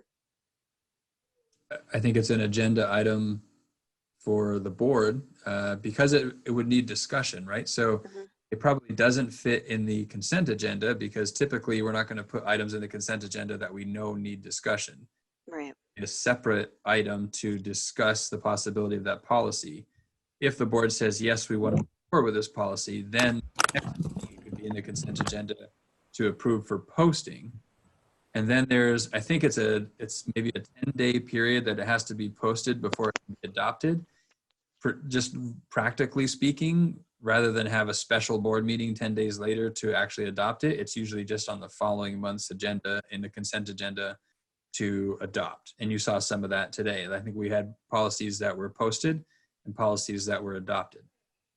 So this time we would just add a discussion in 1 month ahead of the posting, which would be followed up by the adoption.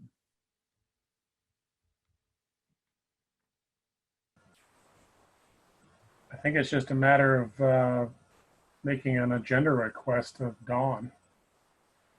Right. So as we've defined it in the policy, so many days before a meeting.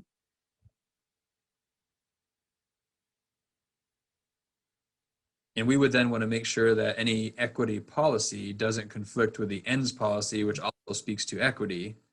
So we want to make sure that we're cross-referencing policies so we're not being contradictory. Right, so you almost have to do an analysis between what the recommended policy coming out of the VSBA looks like as it compares to our policies and see if we're missing something. And it could either be to adopt the recommended policy, or it could be a revision to one of our ends policies, so that if we are missing something, we get that language in there. And maybe like a year or 2 years ago, we had that little worksheet, like if you wanted to add an agenda item that asked those questions, is it something already covered in policy? Should it be up? Should we amend a policy already in place? And so, but we didn't take any action on using that form. So right now we have to send it to me. And then I typically go through looking like, all right, does this fit anywhere in our policy already?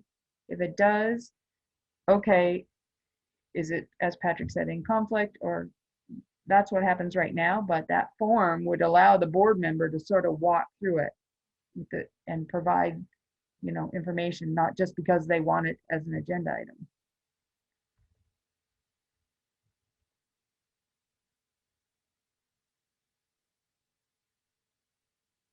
So if, like Krista, if you want to add that as a possible agenda item, then let's look at it together, and we could walk through the worksheet together and see, you know, how we would fit it in, or if it wouldn't fit in, we could do it that way. Yeah, and I'm wondering if it will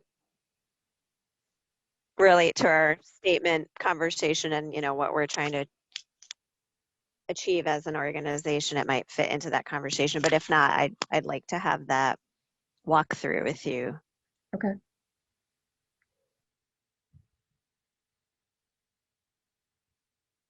Okay. All right. I'm going to keep moving on. The next item is a discussion item around at the last, not at the retreat, at the meeting before that, we talked about where did the communication plan fit in our policy, and should we have a monitoring report on that? And you sent me back to look and come back and let you know what I thought, having looked through our policy, looking at other policy governance policies. Nobody else references a specific communication plan, but what they do reference is some key sort of community values that are plugged in, and they drill down a little more, which is something we could do to amend the policy, but I didn't want to start down that road if everyone's really thinking, no, we really want that as a monitoring report and not add it into an existing policy. So I didn't want to put a bunch of work in since I was unclear about what path you were all going to go on. If you want me to propose some language with a few more specifications in it, I can do that and bring it back to you next time to look at in the policy. Or, you know, are you back to thinking that it needs to be very specific to the communication plan and have a monitoring report and we'll have to establish an interpretation and then, is that what you're thinking? Or Don, is the 4.2.1? It's the board's job description, and Okay. our language sort of, it's loosely spelled out, but as Susan Mogensen often says, you can drill down a little more. There's like, you have to be a little cautious, because if you don't want to drill down too much, that you only get, you only see a pinpoint of information. So, but in searching around the country and in the state of Vermont, there is a couple of little like sentences that could be added to, and then we'd have to change our interpretation a little bit. Talk about, do you see the communication plan as part of that interpretation? Or, could you use that as evidence?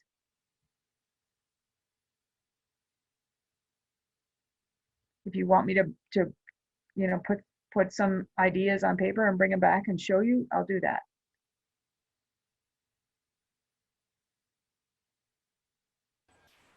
Well, I think that might be helpful. I'm having a little hard time just sort of following the process here. So. Okay. All right, I'll do that for the next meeting then.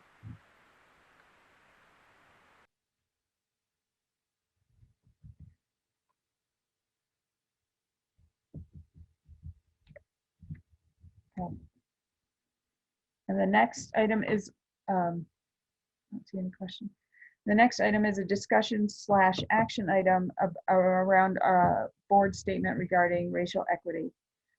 Included in the agenda are 2 options, but having looked through things a little more tonight, I think I would ask that you consider a third bit of language, and that was in the document Kevin shared around the resolutions the VSBA put out. There is some language. So maybe that we look at those 3 as options.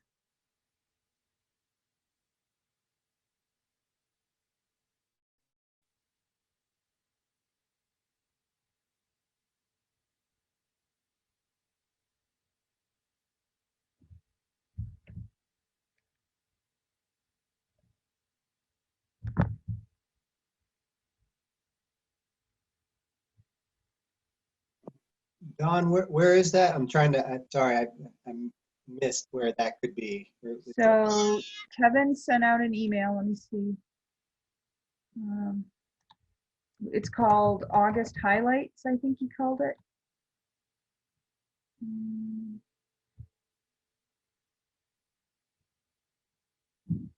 Is it under the resolutions, or are you talking about some of Yes, the proposed? it is under the resolution. Okay. He sent it on August 20th, if that helps. Yep.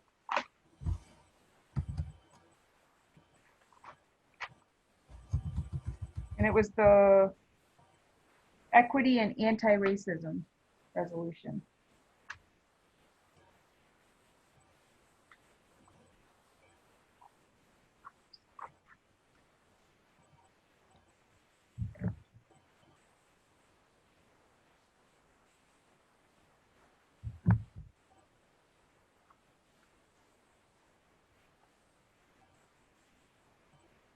On page 7. I don't have page. Oh yeah, there is. Resolution number 7.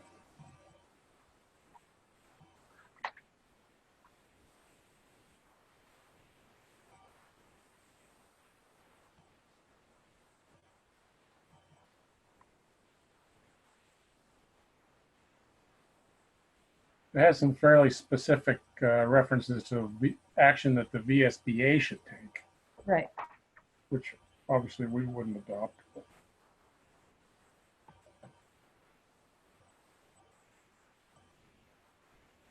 Well, Don, have you been working, who have you been bouncing this off of? Has it been you and Kristen? So Sarah and Rob created one document. I made changes to the document that created another document, and then the resolutions, of course, came from the VSBA.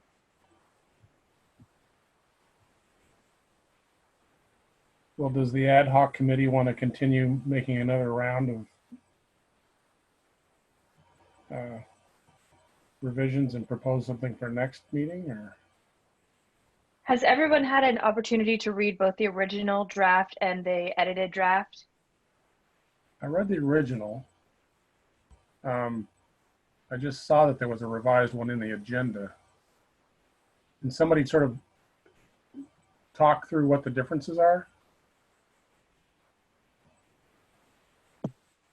Yeah, I mean, from my lens, I drafted the first one primarily with some input from Sarah, and then Dawn, I sent it out to Dawn, and we had a short back and forth regarding, some changes and that were made. I think a couple key things that, to me, in all honesty, I feel like the revised draft is whitewashed, slightly whitewashed. I don't use that term lightly. And, we take out, including Black, Indigenous, and people of color. I mean, the fact that we won't even just publicly state that Black Lives Matter. I find that sort of frustrating. If we were to adopt the revised draft, there were some more maybe logistical pieces, like as a board, we hadn't formally, heard from members of our community, and I guess in the setting of maybe a board meeting during public comment. outside of maybe just personally driving around and seeing all the signs and or engaging with their constituents. And then there was in the first draft recommendation regarding some curriculum. And I don't know if that was excluded or is excluded because maybe that's us dabbling more in means than ends.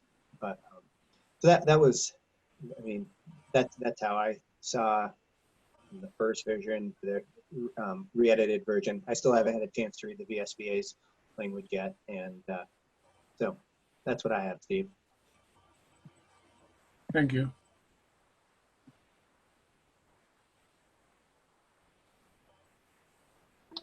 I'm curious if we can open it up, if people want to have this discussion now in the agenda of why the sentence in humble terms, Black Lives Matter, was omitted from the original draft.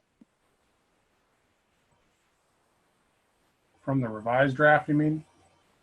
No, in the original draft, the letter ends with "to begin in humble terms, Black Lives Matter," which was omitted in the revised draft. Right. Yeah, I'm sorry. It sounded like you said it was omitted in the original version. Okay, sorry, I don't.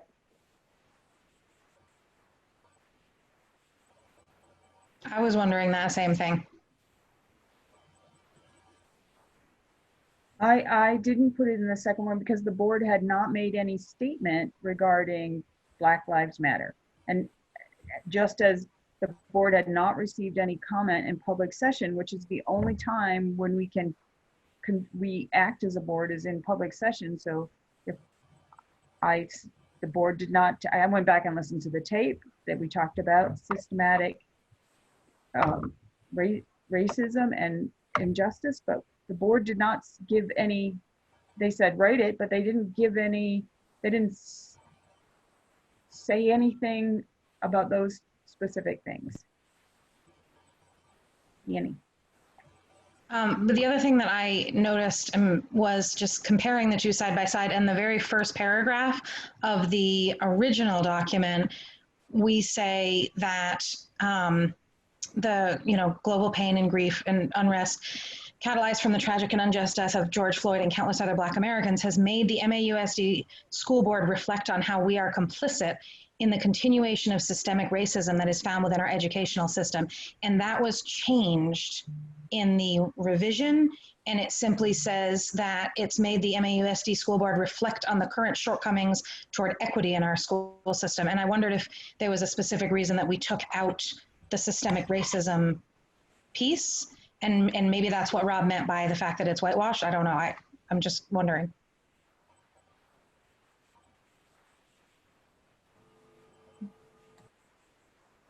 Patrick?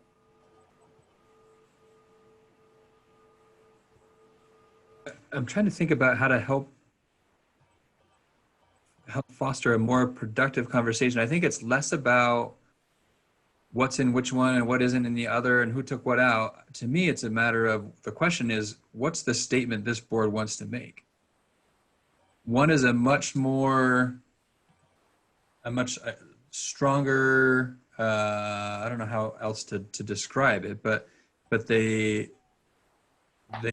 make similar and yet different statements. And the question is, what's the statement this board wants to sit on? The more aggressive stance or the softer tone? And then working out the details from there could happen. But I think to know which direction the board wants to go might be helpful.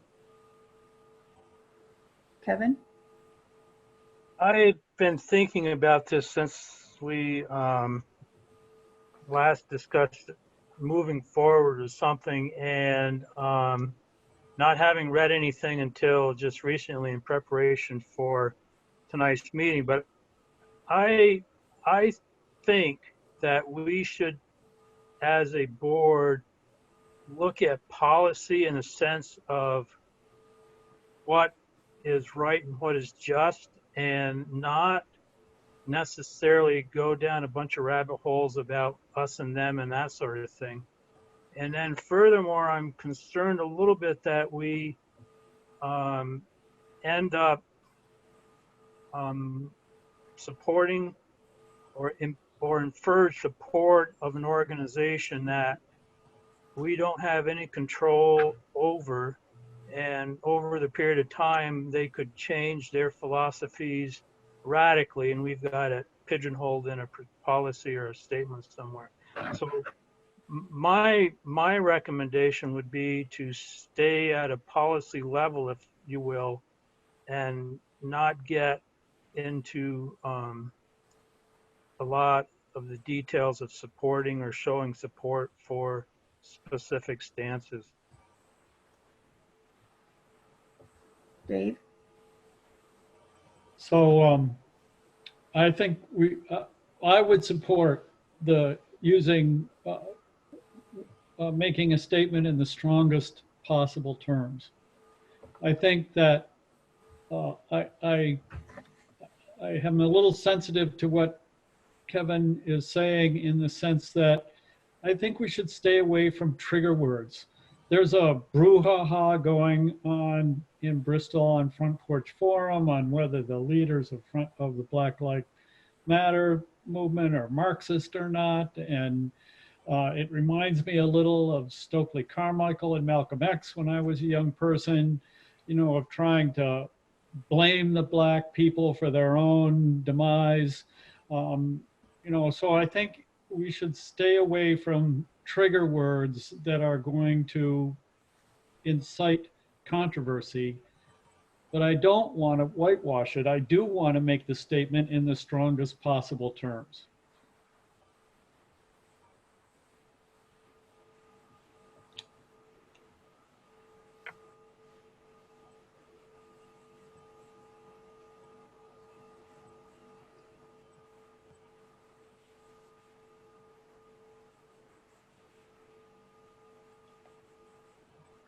Krista?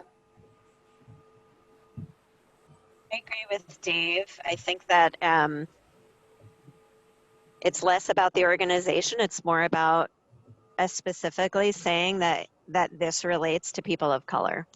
And my daughter Isabel's here listening in because she's been part of a group of students that have been having a vigil on the Green in Bristol. And you know, I think they're really interested in hearing what's going to happen in our schools, and it makes me wonder what would happen if if students were interested in raising a flag for Black Lives Matter in this same conversation, and what support we would throw behind that. So I'm really glad we're having the conversation here. I think it's really important for us to figure out how to move it forward without diluting our message.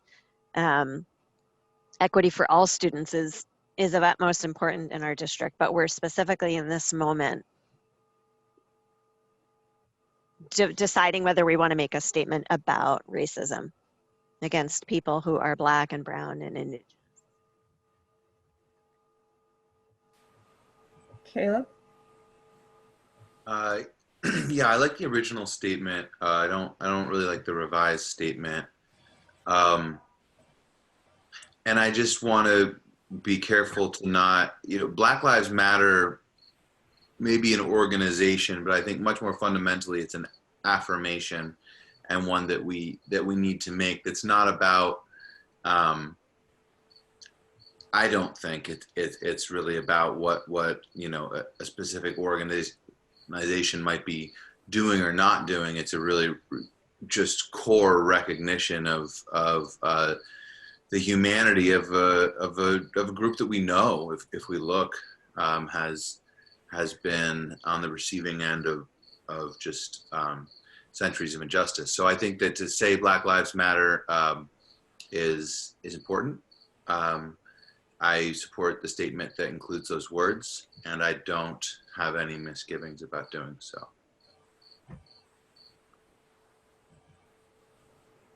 Could we do it in lowercase letters, not capital letters? Would that make a difference?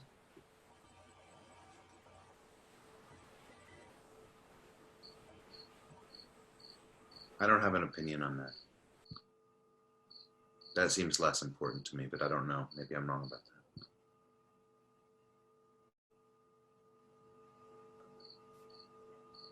that. I think we either say Black Lives Matter or we don't, and the various punctuation or capitalization isn't important. But I don't think we need to shy away from that in the sense that, well, there's a Black Lives Matter organization and they may take a political position that we find untenable. For me, should that happen, I think it's such a multifaceted organization. I don't know that that's likely, but even if it was, I don't think that the statement is the statement, those words just have basic English language meaning.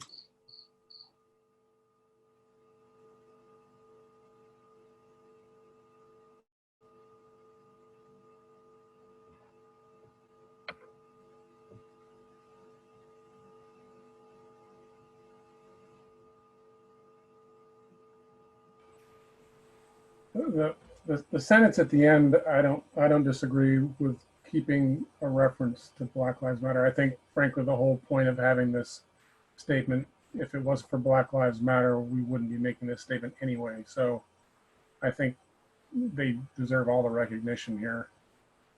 The statement is a little odd just in English terms. It sounds like there's a beginning of a discussion, but it's the end of the statement. If it was to say something like, as a board, we hear you, we vow to help lead the MAUSD community onto the pathway of the right side of history, and so totally support the, I'm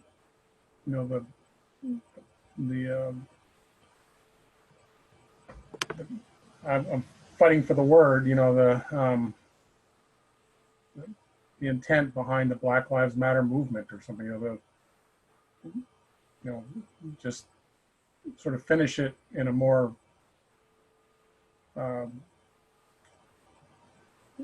sort of a wrap it up kind of English fashion, rather than the statement just is a little odd at the end. But I have no issue with a full recognition of the movement that really basically brought this to our, to the forefront.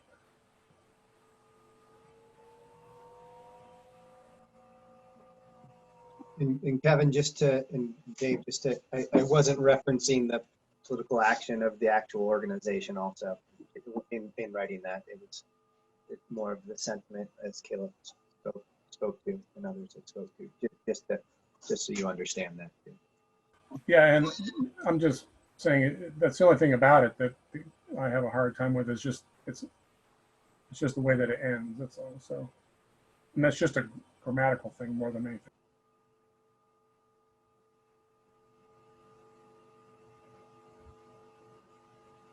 So I'm okay with having Black Lives Matter in there. I don't mean to suggest I don't. I just want to make sure that we make the statement in the strongest possible means.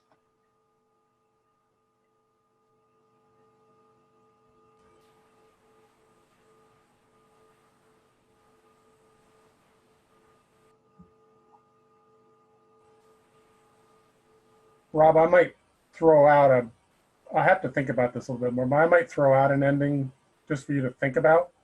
You can toss it in the circular file if you'd like.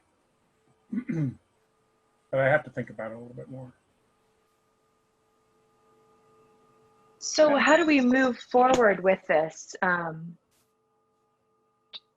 What would be helpful from your perspective, Don, to get a read on who's comfortable with certain language, or is this going to need to be a vote of some kind? Well, there has to be, well, we have it as a discussion / action item. So always when we have it as an action item, the action can be to not take any action or take action. It seems like, well, Steve needs time to think through. I don't know if anybody else is feeling they need time to think through. Andrew, we didn't really hear from you, or Liz. And I don't know if you want to add anything or if you need time to think through.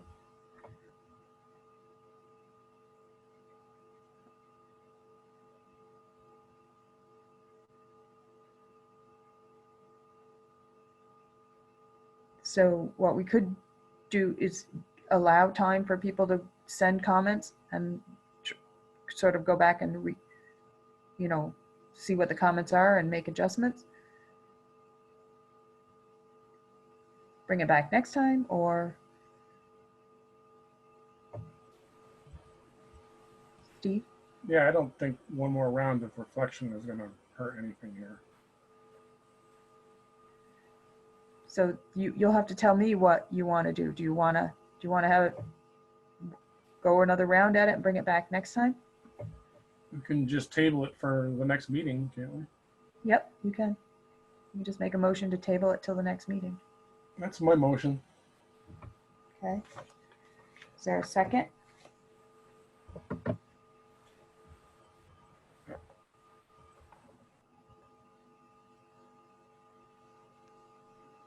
Oh, Dave, I think you're muted. I can't tell. I'll second it. Okay.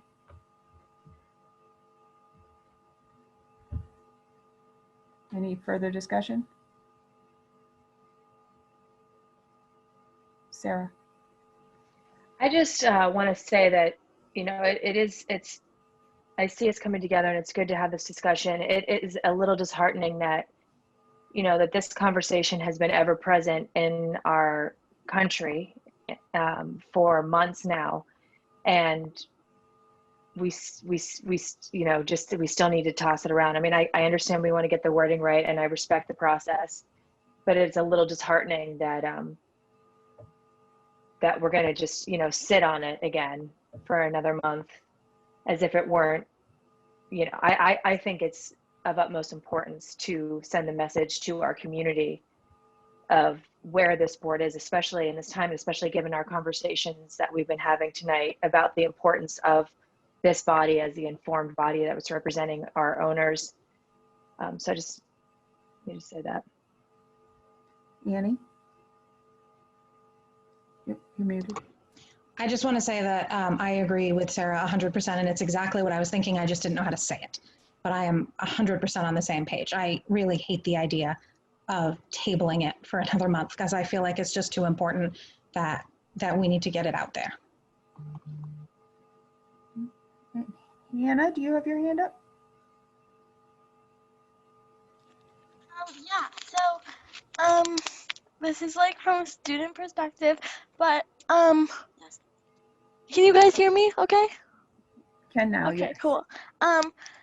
This is from like a student perspective, but I'm part of a group of students that have been for the past like couple months, I think, organizing vigils on the town green every couple weeks.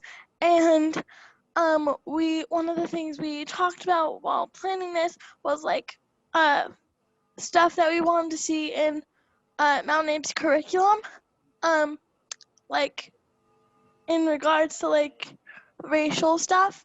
And I think it's really important that like in the future, if we can, like to have a class that like really, or like elective and then required class that really like dives into like, because there's an American Studies class already, but I think that like scratches the surface of stuff that's happened in the past, and like this will be the past one day for kids. And I think it's really important to have like an opportunity for kids to like really learn about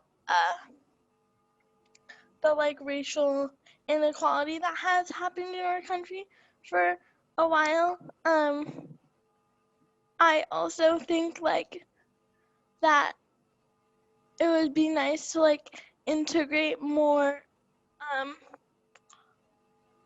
like learning about Black authors and stuff, and like etc., because we do that during like Black History Month, but we should do that like all the time, because like it's really important. And I think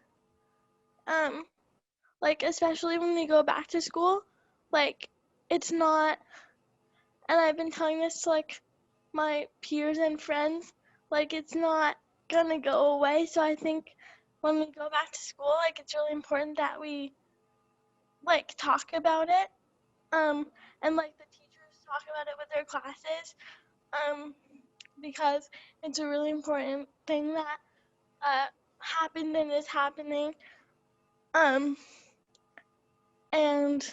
I think it's really important that we talk about it, and yeah.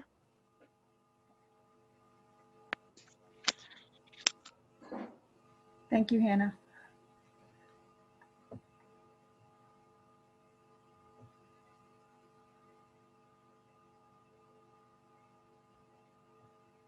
Okay, so the motion right now is to table the discussion, come back with another draft. So if there aren't any more comments on this, that's the question I'm going to ask you. All those in favor of tabling the action discussion topic regarding racial, or the statement regarding racial equity, please say aye. Aye. Aye. All those opposed? Nay. No. Nay. Hey. Okay, so it's not tabled, so we're still discussing.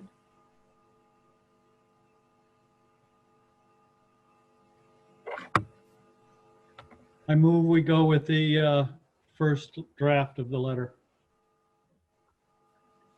I second that. And I'd like to just, if I may, open up the discussion saying maybe we could authorize some additional wordsmithing, but with some core principles of the message. I don't want to overthink this, but if there's I also don't want to force a level of specificity that, you know, if there, I don't know. To me, anyway, that's just it. But I still second it. That's my question.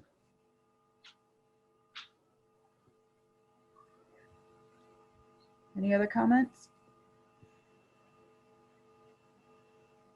Annie?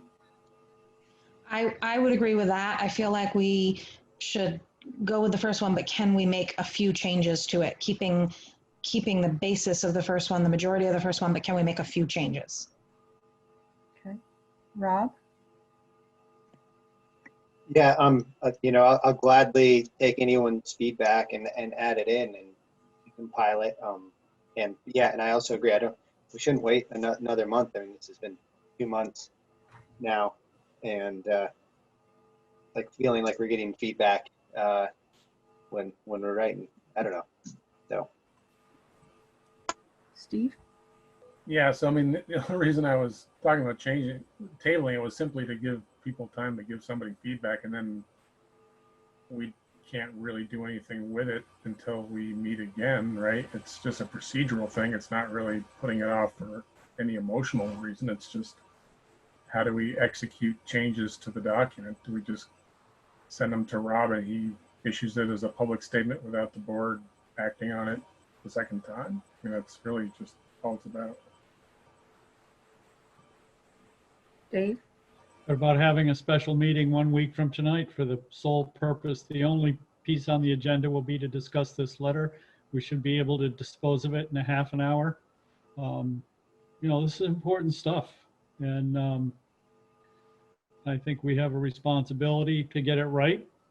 So Rob and Sarah and Steve and whoever else wants to have input, get a draft done, and we'll consider it a week from tonight at 6 o'clock.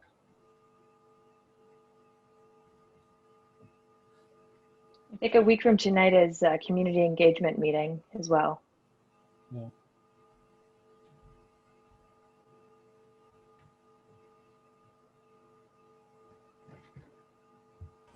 Well, that might be a good excuse for everybody to show up at that meeting.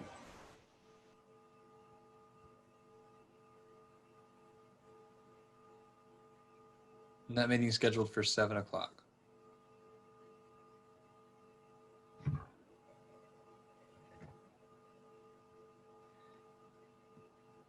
Good, it gives us an hour to work on it.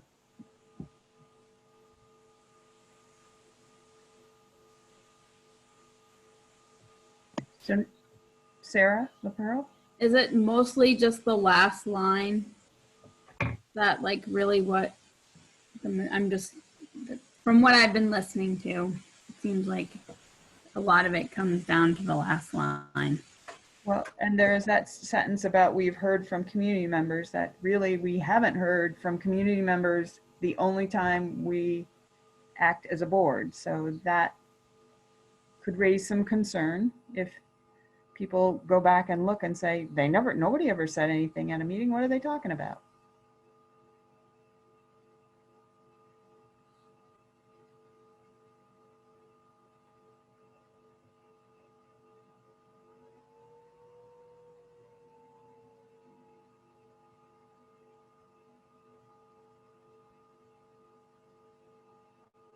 Rob.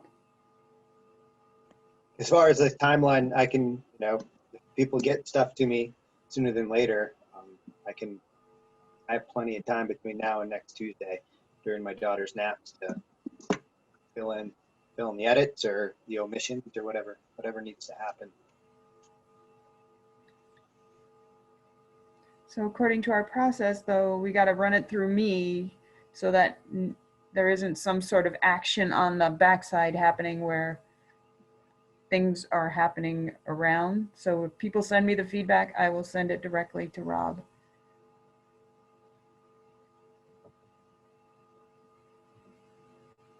Krista?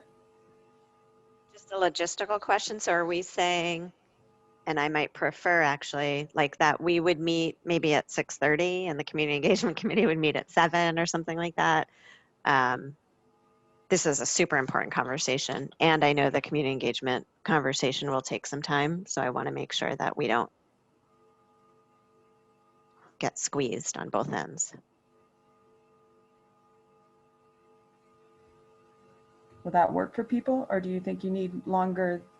Do you think we could do it in a half hour, or do you think we'll need longer? I'm fine with a half an hour.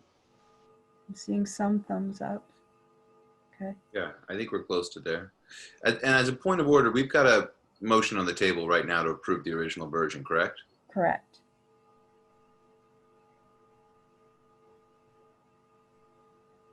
You want to vote on that now? If the maker of that motion wants to withdraw their motion, I'll withdraw my second. Dave, I think you made the motion and I seconded it. So that would be make the good. motion, Dave. All right, I'll withdraw my motion.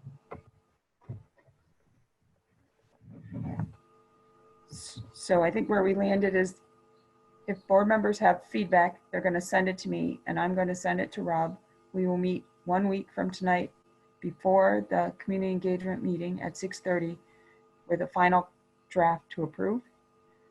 That will be the one item on our agenda.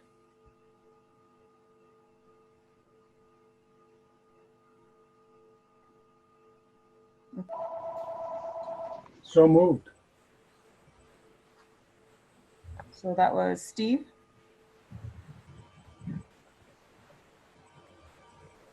Is there a second so we're clear? Yeah, I second, Caleb. Okay. All right. Any other discussion?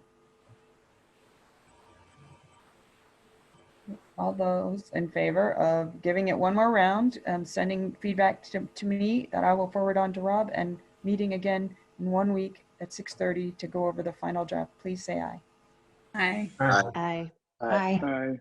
Any opposed? Any abstentions? Okay. All right. Okay. We don't need an executive session, correct, Patrick? Correct. Okay. Is there any, Isabel is an attendee. I don't know, is there any public comment? I see Isabel's there. Hang on 1 second. She's standing right next to me. Oh. Are you muted? Here. No. I think she's good. Okay. Okay. I do have one, I don't think it fits public comment, Don, but Jennifer sent an email on August 12th for pay orders. we're missing one signature from that pay order group. We can't quite make out all the signatures, but we think we've narrowed it down to the missing signature is either one of the Sarahs, Kristen, or Steve. So if those 4 folks could go back to that August 12th email and just check to see if your signature is on that page. And if it is or isn't, just let Jennifer know either way so we can try to narrow down who's the missing signature so we can make sure that we complete that, that pay order. When she sent out the missing signature email, when I looked at the document she sent, my signature was on it. Yeah. It was, okay. Yeah. Good. And the other piece is that pay orders went out this morning. So has anybody seen them? I signed them first thing this morning. So Kevin, did you sign them? You were next. I have signed them, so they're on to whoever's next. Okay, so.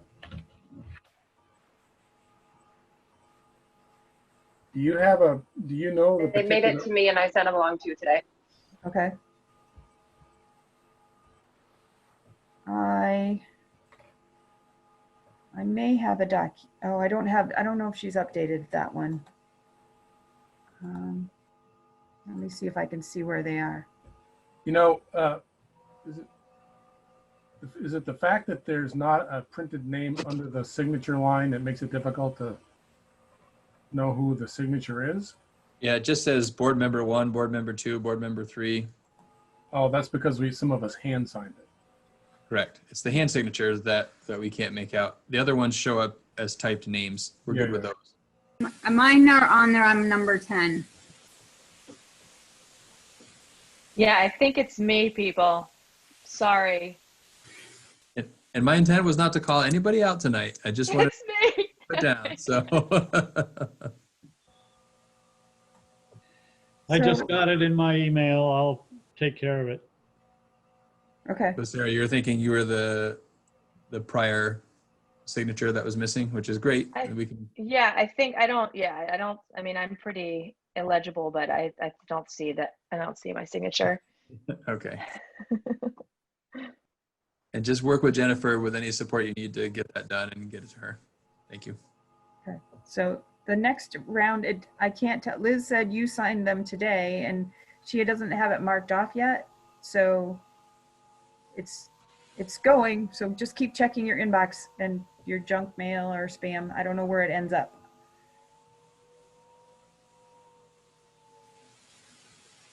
Okay.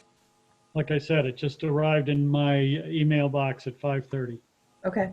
All right. So as soon as you sign, it'll go on to the next one. Does anybody have the meeting evaluation up?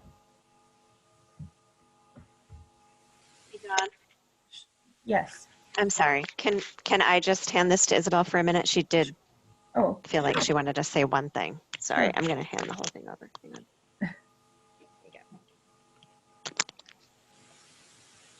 Hi. Back to talking about this statement. And I know it's going to be discussed. Make sure they can hear you. Can you guys hear me? You're a little I know quiet. it's going to be discussed at a later meeting, but I just wanted to give feedback on what I thought when I read it, and that was about like the revised version, not specifically like really including or specifically talking about students of color or saying that like outright. I can't hear. Can't hear. I think that the first or the revised draft kind of like skirted around saying anything specifically about students of color or black students, and it instead just said we want equity for all students. So I think it's important that we specifically address that, like these issues are affecting specifically students of color, and I think it's important to say that and not like just kind of, I guess, whitewash it.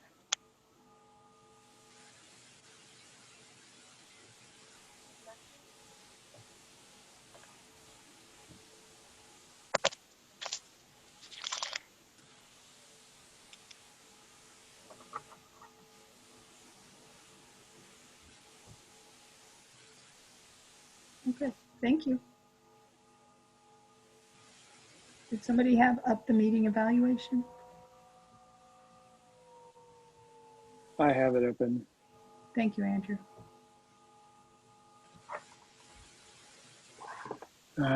So today's meeting is the 25th.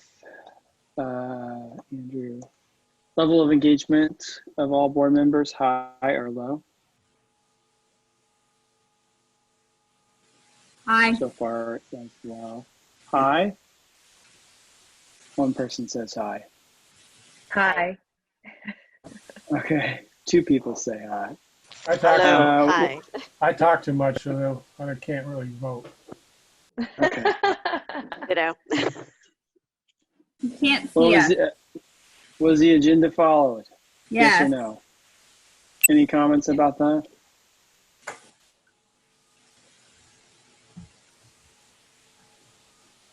Okay, no comments. Does the chair effectively establish the agenda and materials for Yes. distribution to the board? Yes. Comments? Absolutely. Yes. What'd you say, Steve? Yes. Absolutely. Okay. Absolutely says Steve. Is the chair effective in fostering a professional culture regarding fair and open deliberation, full participation of all members, and ensuring the integrity of the board process? Yes or no? Yes. Yes. Yes. Comments, any? No comments. Other feedback for the chair? No feedback. What went well with the meeting?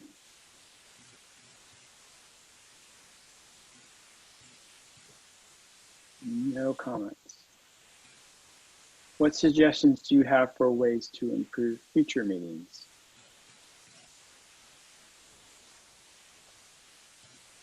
Okay, no comments. All right, I'll click done. All right, there we go. Thank you. All right. Just need a motion to adjourn at 8:41. So moved, Sarah McLean. I'll second Andrew. All those in favor of adjourning at 8:41, please say aye. Aye. Aye. Any Aye. opposed? Any abstentions? Okay, thank you. Thank you. Good night, everyone. Bye, everyone.